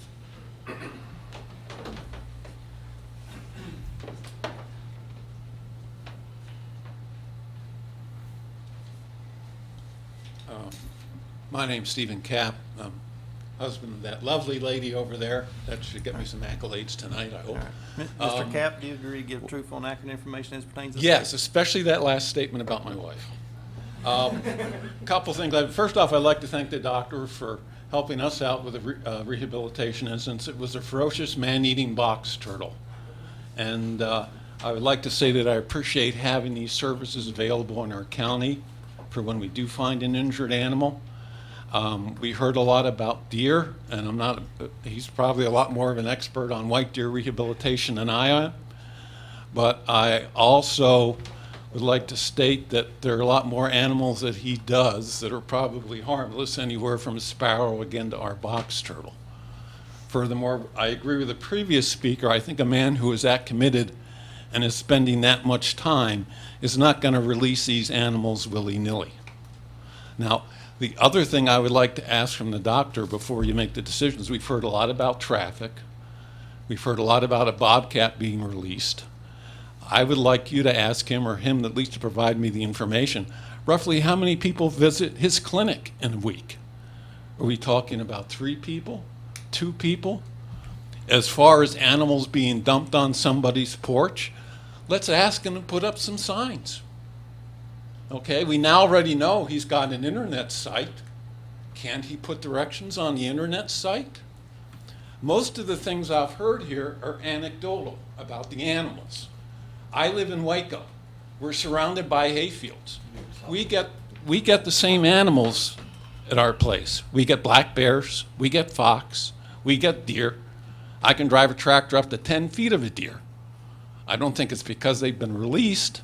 I think it's because deer just have high populations right now. Matter of fact, I think anybody here is a hunter. I think they've raised the take on deer this season. Why? Because we have a surplus of deer. This is always going to happen in nature. We're going to see times where the population grows, times when the population decreases. That does not necessarily correlate with this gentleman's activities. If you want to know what he's doing, ask to see the statistics. I'm sure he can probably tell you how many deer he releases, how many bobcat he releases, where he releases them. So let's get some facts on this decision, not just anecdotal stories. And again, I would like to thank him very much for providing the service both my wife and I deeply appreciate, which is when we find an injured animal, there are not a lot of places to take it that are close. Thank you. Thank you. Thank you. I want to hear from the wildlife officer, because I know he probably needs to get out of here. Yeah. Sorry. Officer Jason Wells, I have, Mercer County is my assigned area. All right, Mr. Wells, do you agree to give truthful and accurate information as pertains to this case? I do. Go ahead. As far as to this case, I don't have any information. First time I've ever seen the man, first time I've ever seen any of you. But I can attest to a lot of wildlife rehabilitators that I deal with. I've denied permits and I've signed off on permits. They go through a strenuous check. They have to have the right things, the right cages per size for the animals. All animals are different. 2 animals I've heard mentioned here, he will never rehabilitate or he will never have a permit again. And that's mountain lion and black bear, or any bear for that matter. Everybody's scared of a mountain lion. Nobody wants one of them in their neighborhood. I'm scared of a mountain lion. That's not going to happen. Native wildlife only is what he deals with, or what he's supposed to deal with, and he's subject to inspections at random by us. So if anybody has a complaint on him, give us a call. We go inspect him, we take care of the complaint. We can revoke his permit for that if it's serious enough. A deer coming up in their backyard is not serious enough. This is the landscape you're looking at. It's farmland. And another thing, it doesn't matter to me what it's zoned. When I look at a picture like that with a lot of woods, a lot of fields, it's farmland. Or better yet, it's nature. And I'm sure that's what everybody lives there for, is nature. You're going to have it with or without him, like some have said, but I can guarantee you there will be no vicious animals. Like I said, I don't know him, but the rehabbers that I've dealt with, it's mainly rabbits, possums, skunks, raccoons, deer, no elk. He can't rehabilitate any elk. That's against regulation. There are a lot of regulations to follow through us, but there's also what he has to follow is the National Wildlife Rehabilitators Association and the International Wildlife Rehabilitation Council.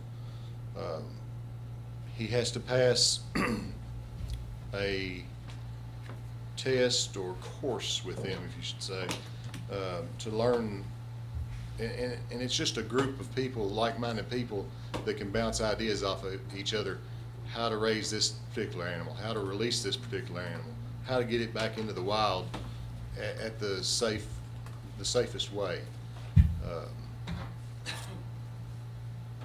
I know you all probably got a ton of questions. I don't even know where to start on some of the things that are out there, but if you want to ask any questions, go ahead.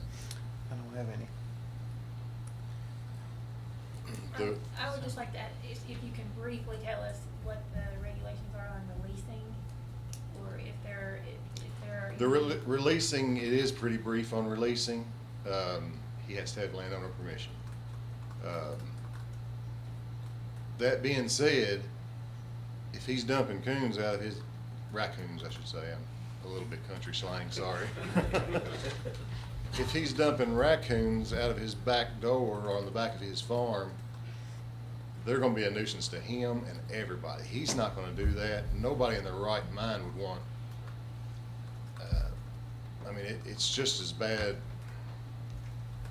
The raccoons are bad pests anyway.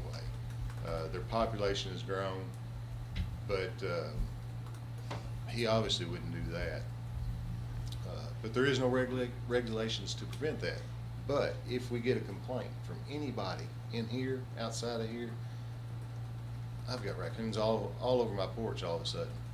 I'm gonna go to the nearest rehabber, find out where he's releasing them, and we can put a stop to that. Because we don't want this to get in the way of anybody's livelihood. Does that answer your question? As far as the traffic that comes in and out, I can't attest to his. All the rehabbers I deal with, I've got one in Mercer, one in Anderson, one in Boyle that I constantly are working with, and they don't have traffic coming into their place. It's them going out to pick up animals, coming in to pick up animals. Occasionally they'll have somebody bring an animal to them if they've got family obligations they've got to attend to. But it's not a petting zoo. Absolutely not a zoo of any kind. I'm sure he might have a guest that'll view the wildlife and see how he's operating, but it's not a zoo. Go ahead. And he can only keep any specific animal for 180 days. No longer than 180 days, it's got to be euthanized or released. Are there similar rehabbers in the area in a similar location or a setting as to this? Not in the area that I'm aware of, because I work Mercer County. I was the only one available to come down here, so you got stuck with me.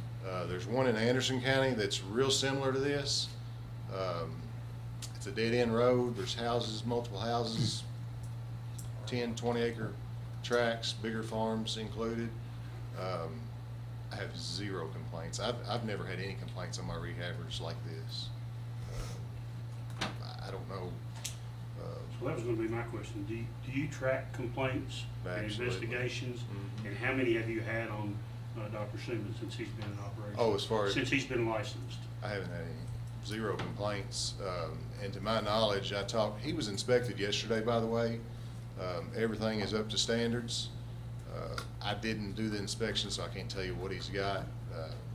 But he passed, so he doesn't have a mountain lion, he doesn't have a black bear, he doesn't have anything like that. But he did pass.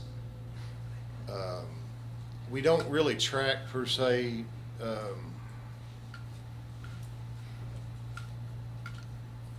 complaints. We Just go handle it to as them received. and handle them as they're received. But I talked to the officer on the way up here that did the inspection. He's actually a sergeant for us, 12-year officer. He said everything looks great. He thanked him for his service. He loves having him in his area, because, you know, if we don't have people like Mr. Simmons, you can tell I've never met him, sorry, and horrible with names, we euthanize the animals. When we get called, we euthanize them. That's the only way. So, Jason, do you all take them to a rehab if you have one close We by do, that you know yeah. of, if you can? Okay. generally, I'll call my rehabbers, and they'll actually save me a ton of work. They'll go get it. They'll meet the person, or they'll go get the animal. I let them, I know they're sufficient in making a call on whether to euthanize or not. I don't even get involved.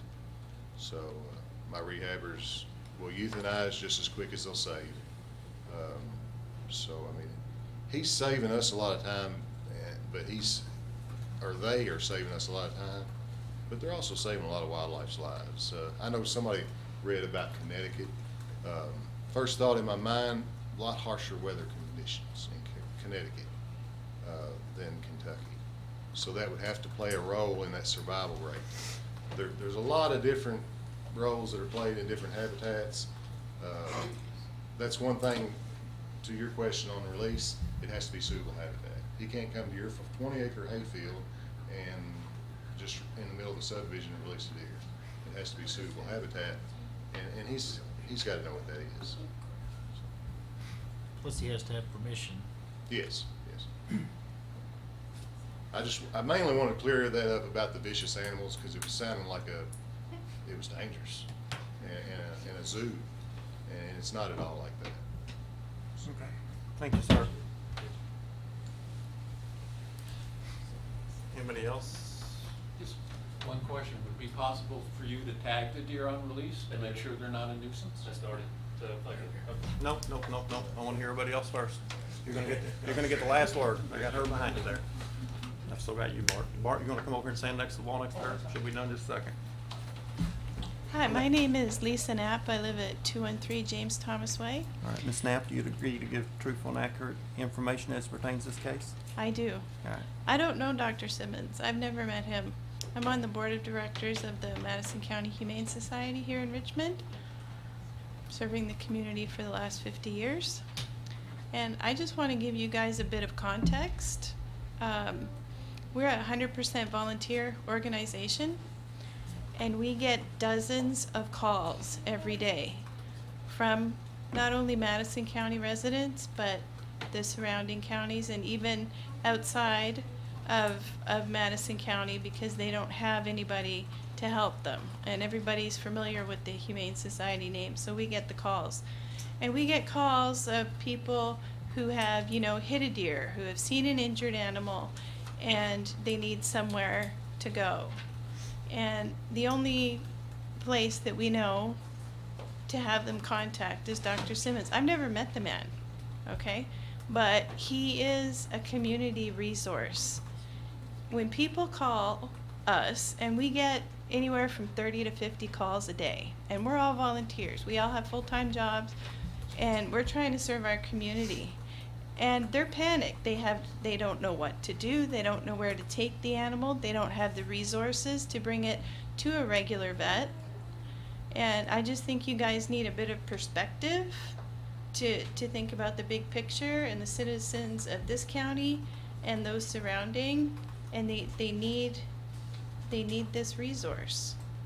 So that's all I wanted to say. Thank you.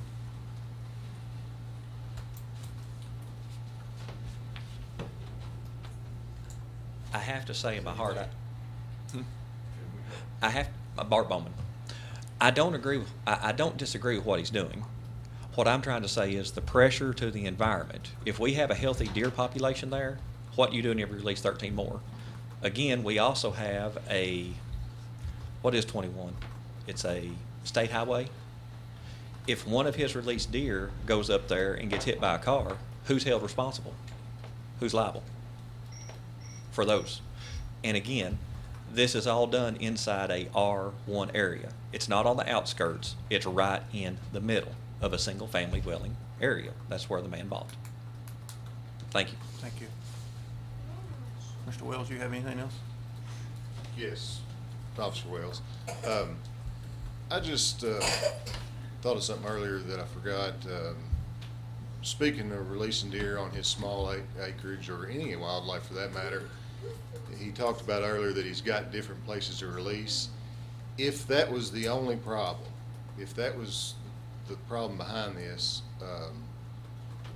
I don't see why he would disagree to release them elsewhere. And just a thought of a problem solver, maybe. Okay, thank you. My name is Allison Graves, and I live at 4020 Loblolly Lane here in Richmond. All right, Ms. Graves, do you agree to give truthful and accurate information as pertains to this case? Yes, I do.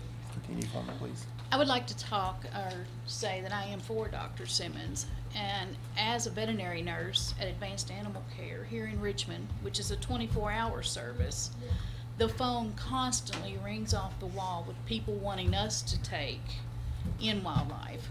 It's not safe for us to do so at a veterinary clinic. We cannot bring a wildlife animal into our domestic You don't want your wildlife in with your cat or dog in the same, if we don't know what diseases this animal has. So we usually call Dr. Simmons. I've called Dr. Simmons at 1 o'clock in the morning because the Madison County Sheriff had a possum that had been run over. She had babies, and they had enough heart that they wanted to save the babies. I call Dr. Simmons 1 o'clock in the morning. We meet on the side of the interstate, and I give him the baby possums. The man has a good heart. I don't think there's any intention that he has to put anybody in harm's way. I think this is a good thing. We've went to Hazard and picked up animals that's been hit on the interstate. Anything south of here, there is nothing. He is it. And he will go above and beyond to protect the neighbors, to protect his family, and to protect the wildlife. And I just want people to know that, you know, there's more sides than just that part of the residential. You have your veterinary services here. These people don't want to deal with the wildlife. They can't. They don't have time. And this man is giving his time and his money on this operation. And I think that it's a very important aspect for our county too. I know it doesn't bring in money, but it gives the people of saying, hey, Madison County's got a rehab. Madison County does this. Madison County does that. I think it's just a pro bono for us. And that's all I have. Thank you.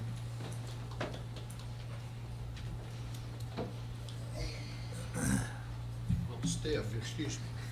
My name is Jim Ralston. I'm a resident of Berea, 107 Baker Street. All right, Mr. Ralston, do you agree to give truthful and accurate information as pertains to this case? Certainly do. I've been a resident of Madison County since 1978. I see a few familiar faces. Hi, Ms. Bowman. I see a few familiar faces in here. I don't know if anybody remembers me or not.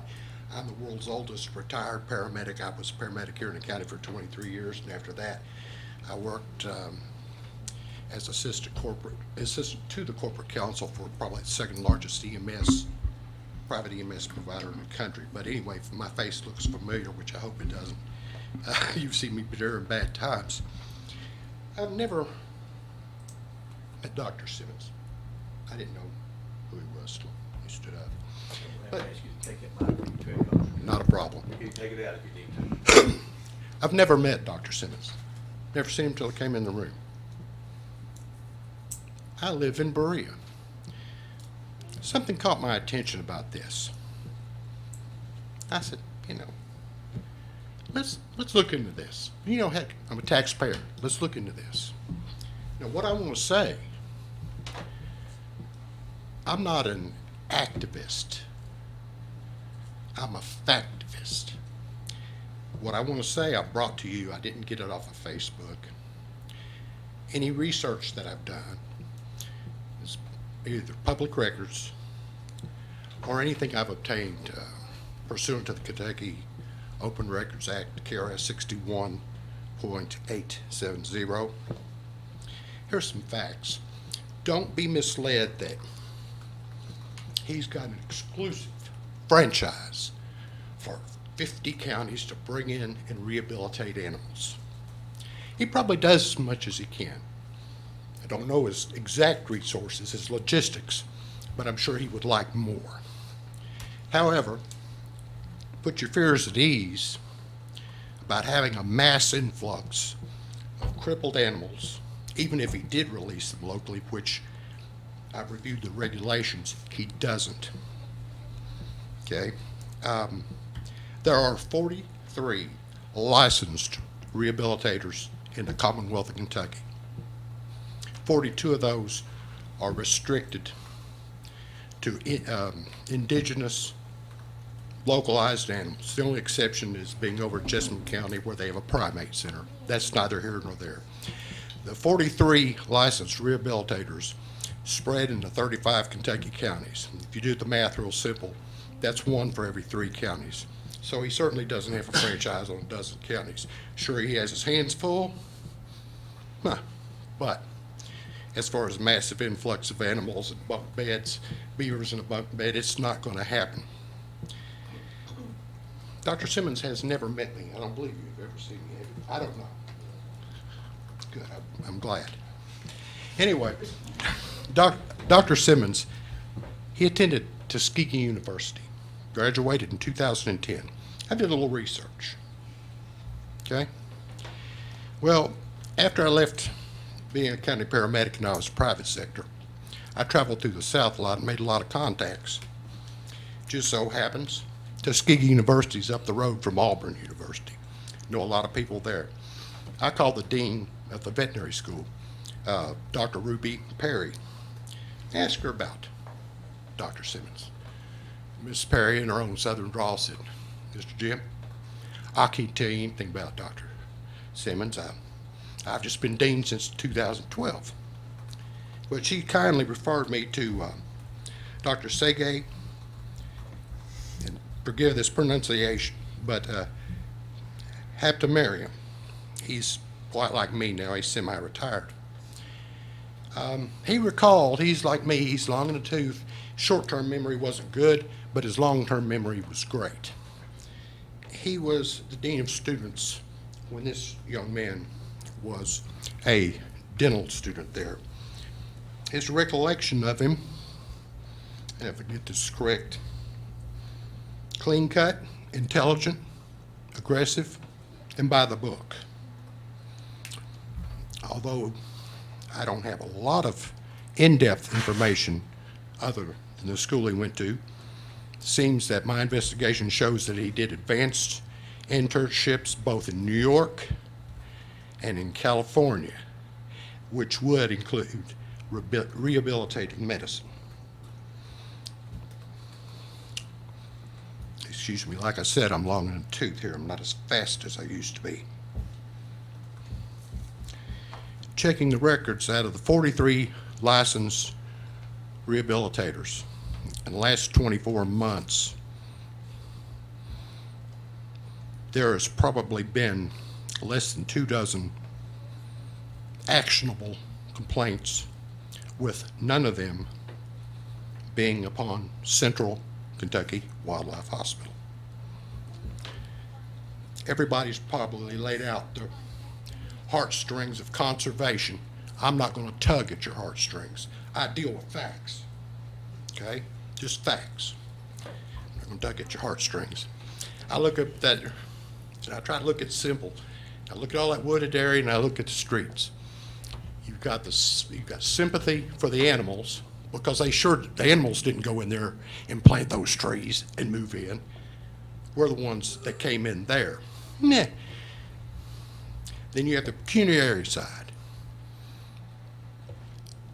Probably property values there are contingent on location, not inclusive of the animal population, and the economy is probably a high affecting factor as far as the pecuniary questions on that. And I think there's a little bit of a cloudy issue there. There may be some pecuniary interests that we're not aware of. I don't know. Anyway, without knowing him, I have to endorse what he does.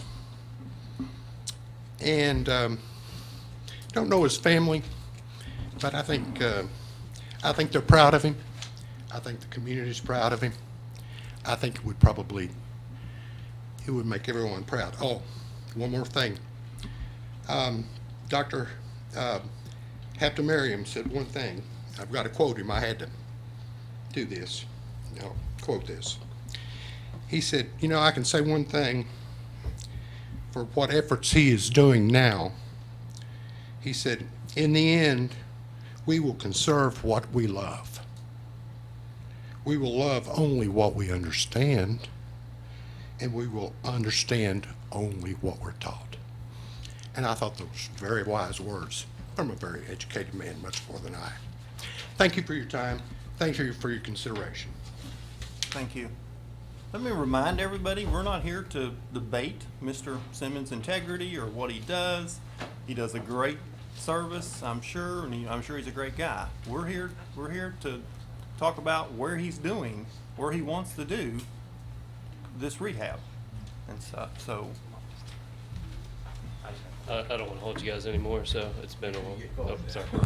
I don't want to hold you guys up, it's getting late, so, I'm not gonna talk much about Bartley's, irrelevant research about Connecticut and uneducated presentation on research and stuff, but, Officer Wells can attest, the last mountain lion in Kentucky was in 1899, so that's off their website, so. That was a pet that was shot by, but that's fine. Yeah, that's fine. And then, as far as Janet's complaint about the fox, there's been fox. I mean, if I had more neighbors here, there's red fox. Shane, if Shane could have made it, he's lost a lot of chickens. Not to the fox that I brought there. I don't want to bring him there and release him there. I would never do that. Like I said, I have a lot of dogs. I have cats. But this is one of my 3 babies that I love more than anything in this world. I wouldn't hurt them. I wouldn't do anything to bring anything there that would hurt them. The one fox that they're, never mind, I'm rambling now. So, and the other thing that hurts more than anything, Sean, to bring up, that's a blatant lie. And Sean, you can tell me different after this. I don't know why you'd say that. I started this rehab or. You know what? You want to call me a liar? Hey, No, hey, step hey, on hey. outside. Oh yeah, You've no, had it's your fine, opportunity, Sean. sir. I've never, I bought the house in 20, there's records, whatever year it was. I didn't know him 2 years ago, except for being his veterinarian that spayed and neutered his cats at a very low cost. And he and his daughter, who's a lovely girl, brought raccoons to me, has brought a squirrel, and has enjoyed helping me in rehabbing animals. That's what hurt out of anything I've heard today. I know Bart and I know his mom and I know they have their grudge out for me. I didn't know Sean did either. So, but if and that's the case, he is my next door neighbor. And if he really doesn't want me doing it, I don't want to start a war between everybody. And I moved here away from Philadelphia, New Jersey, to raise my kids in a peaceful, quiet town. And it's been the opposite since day one when I moved in and met my neighbors, unfortunately. So, but that whole bobcat thing, I've never released a bobcat, and Officer Craven, who is very close with the hospital, signed off my permit, comes at least monthly, would attest that there's never been a bobcat released in that area, or would I ever do that. So, and the deer, I'll admit, the first year I did have a lot of deer. I released them a little early, and unfortunately one died on the side of the road. But who's to say that deer wouldn't have died a year from now on the side of the road? Is it right or wrong to rehab animals and release them, or just let nature take its course? I don't, that's like someone said, that's debatable. But I'm a vet. I was born and I believe in saving every animal, and I can't let something die on the side of the road or in a hayfield because we chopped its leg off by accident. It's so as far as, and then since that release of those deer, I have yet to release more deer in that property because I learned my lesson. There's too many people, they're too friendly, and I've changed my techniques on how to rehab them so they're not socialized. The deer I currently have are frightened of people. That's the way they should be. I've made a very expensive bottle feeder so they don't even see me, they don't touch me. I drop the bottles in, walk out, they eat. And then if Carolyn King could be here, she could testify that I've released majority of my animals on her hundreds and hundreds of acres away from people, right by the creek, so they have a source of food and water. So it's I've learned from those deer, and I know that's been brought up a lot, but all the other animals, I don't think anyone's complained about squirrels that I've released or possums, never released raccoons. Sean, once again, he's brought me raccoons. He has a family of raccoons that was there before I ever moved in that he feeds on his back porch. Is that right or wrong?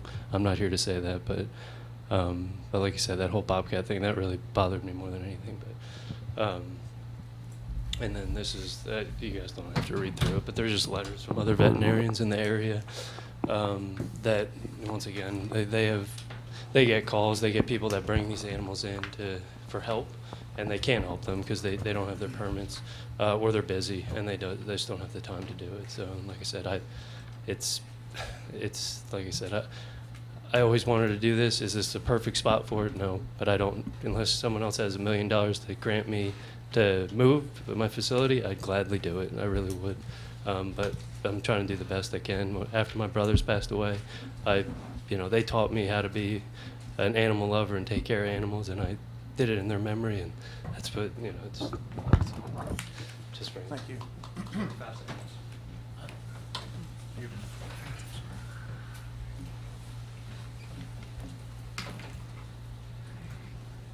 Just a quick thing. You said it's not what he's doing is a noble thing. It's where he's doing it. is doing it on the road. We have 5 people here, well, 4 here, and 1 letter that you have that is notarized from a resident of Dale Lane that say they don't want it. We have 2 people here from Dale Lane that are for it. Thank you. I forgot all about that too, the notaries that. So I've had, I won't bring up names, I've had several neighbors come to me, some are here, some aren't, that have said that Bart Bowman have addressed, or weeks in advance, have come to them with a great story of bobcats, mountain lions, and almost these scare tactics to have them convinced I was doing something bad. Some saw through it. Clinton Patterson, if he was here, he would say that's 100% what Bart did. That's why he had that notarized. Last night, Clinton came up to me and apologized for notarizing that and signed that other piece of paper. No, my mom's not a notary, so she couldn't notarize it. Or do I know a notary? No, I don't. So it's, like I said, the way things were handled, I think, as a small, however count the houses, if Bart just came up to me and said, these are the problems, let's fix them, don't release animals here, I don't anymore. I think it could have saved all your time and everybody else, and I appreciate everyone coming out to support me. It's just, I think it could have been handled like man to man, neighbor to neighbor, and it's, I think at the end of the day, it's more of a personal grudge, and I'm sorry to bring you guys into that, so I really do, so. All right, thank you.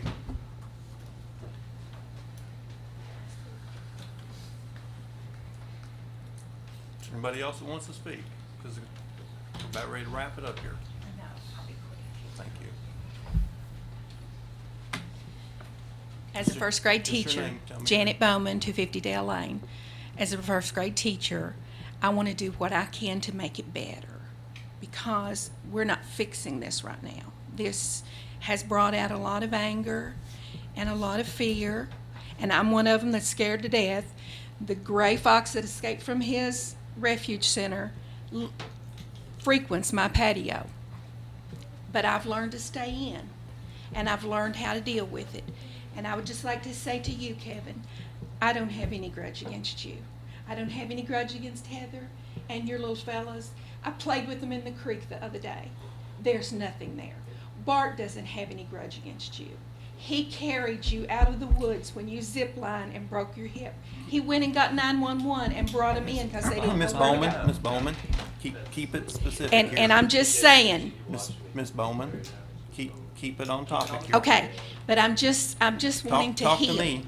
I'm Talk to just me. wanting to heal because I feel like that there's tension here that we can fix. And if we can fix it, let's be adult enough about it to do it.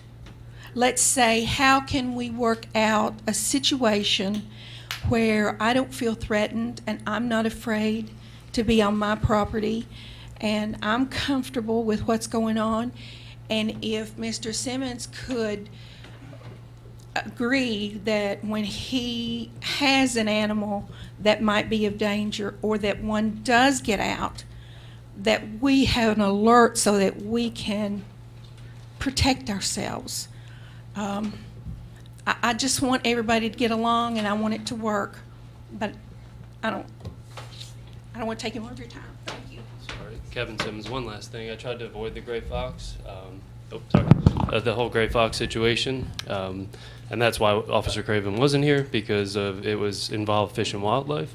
And I'm not going to get into details, but it was illegally owned as a kit, like a little baby 6-week-old kit from Corbin, Kentucky. Or maybe I'm saying too much. And it was a legal case that people were in trouble for having a pet fox. And if the officer was here, not Officer Wells, but I'm sure he knows, they called everywhere and they wanted to euthanize the animal because that's all they could do. So I took it in and I held it for the court case, and that's the only reason that gray fox was here. And like I said, unfortunately, that fox is probably I'm doing my best. I've called 50 zoos in America to take that, and I've found one to work with me in New Jersey. Once I vaccinate it and once I get it neutered, and I have to drive it out there myself, and that's what's going on with that fox, because finally the court case is over so many months later that they lost, and the fox was surrendered to the Fish and Wildlife, and they said do what's best for it if you can't euthanize the fox. And like I said, I never euthanize an animal unless I think it's suffering or is in danger or anything like that. And that fox, unfortunately, is domesticated. I can't release it. My kids help me pick it up, clean it. It licks your face. It thinks it's a dog. So a lot of zoos wanted that. It's So I found one zoo willing to take it. So that's the, I tried to keep the Fish and Wildlife out of it and bare minimum. But if I heard one more thing about the fox, I did the government a favor by taking that in to help, you know, resolve a case. And that fox didn't want to be a pet. And, you know, like I said, so. Thank you. Could I just ask him some questions and let him keep the mic?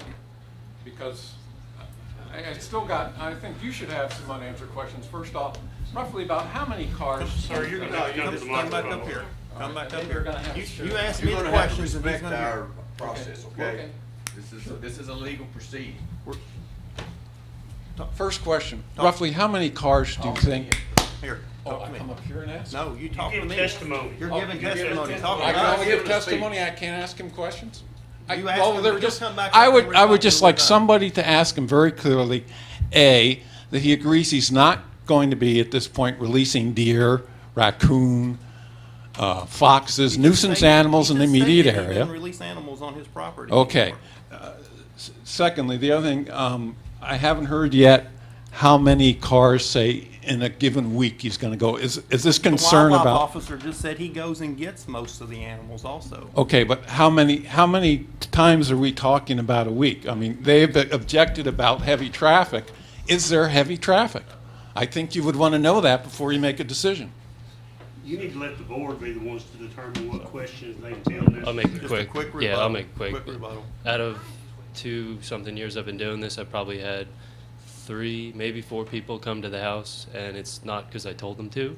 They found out through the grapevine where I live, and that's, you know, that's why they came to the house. Every other one I brought, you know, I picked up, you know, from the clinic, picked up on the side of the road, or met a Fish and Wildlife officer somewhere. So, and like I said, I'm sorry this keeps on dragging out for you guys coming back. Everybody said their piece?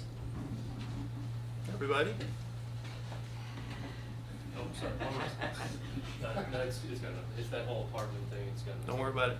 That has nothing to do with this case. So, there's no further questions or comments. I'm gonna open the floor for a motion. Can we ask a few questions? You can ask him a few questions. Yes, Okay. sir.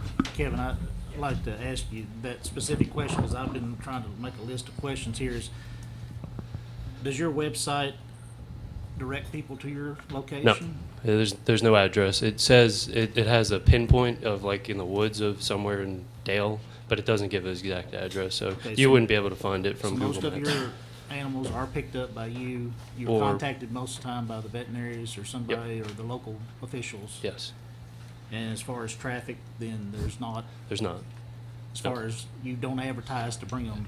No, I don't. I don't want people to know where I live. I don't want. So you don't have specific hours and stuff? Nope. people don't- They can call me 24 hours. That's all it says. No specific address. So it just does state it's close to the highway. That's all. And then you're not releasing any animals on your property now? Not after the first year I released deer. Those are the only animals outside of possums, but we had such a bad tick population. I'm pretty sure all my neighbors would agree. Thank you for the possums, because now the tick population has been drastically reduced because of that. So, And you have to have owner permission to release them anywhere? You probably try to take them back to the original habitat where you got them from? or that's they can touch base on that. The only animals we try to do that with are turtles and certain birds, and outside of that, deer. They told me I've asked that question.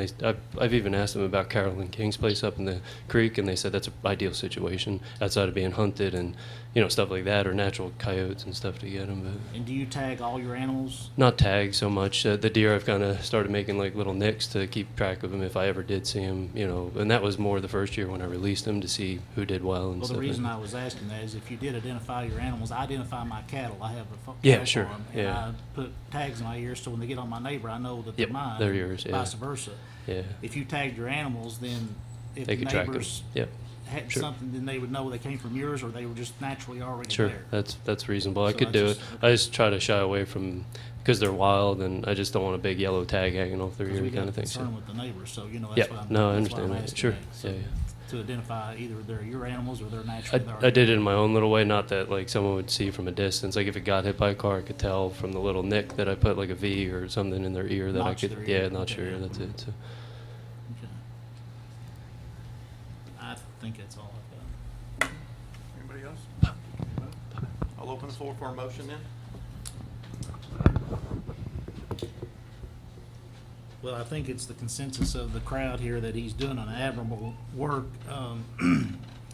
And I think if Dr. Simmons was, you know, and I think it seems like a cooperative effort to be good neighbors, and I'd hope the spirit of good neighborship would be in here. But I think if he does and he obviously is regulated very heavily, he's checked out or inspected, I guess is the correct word. And I think if he did a good job of tagging his animals some way so that they would know, and then the neighbors have some way of contacting the wildlife, if I'm correct there, Mr. Wells, to contact the authorities if they are a nuisance or there's a problem. They have a way of doing that complaint, but I think with all that, and then he's picking up most of the animals and stuff, I would make the motion to grant this conditional use permit.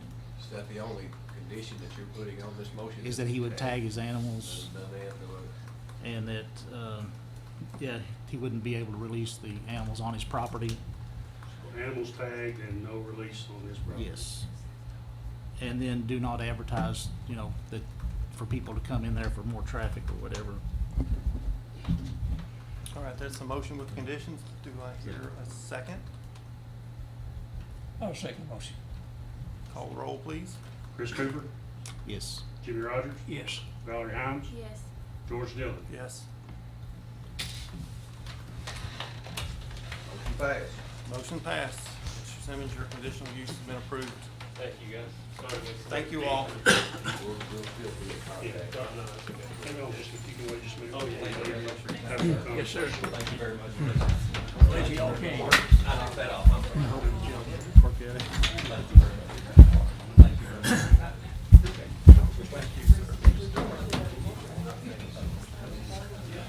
I think it'll work out. I think it'll work out. Hopefully, I think it'll work out.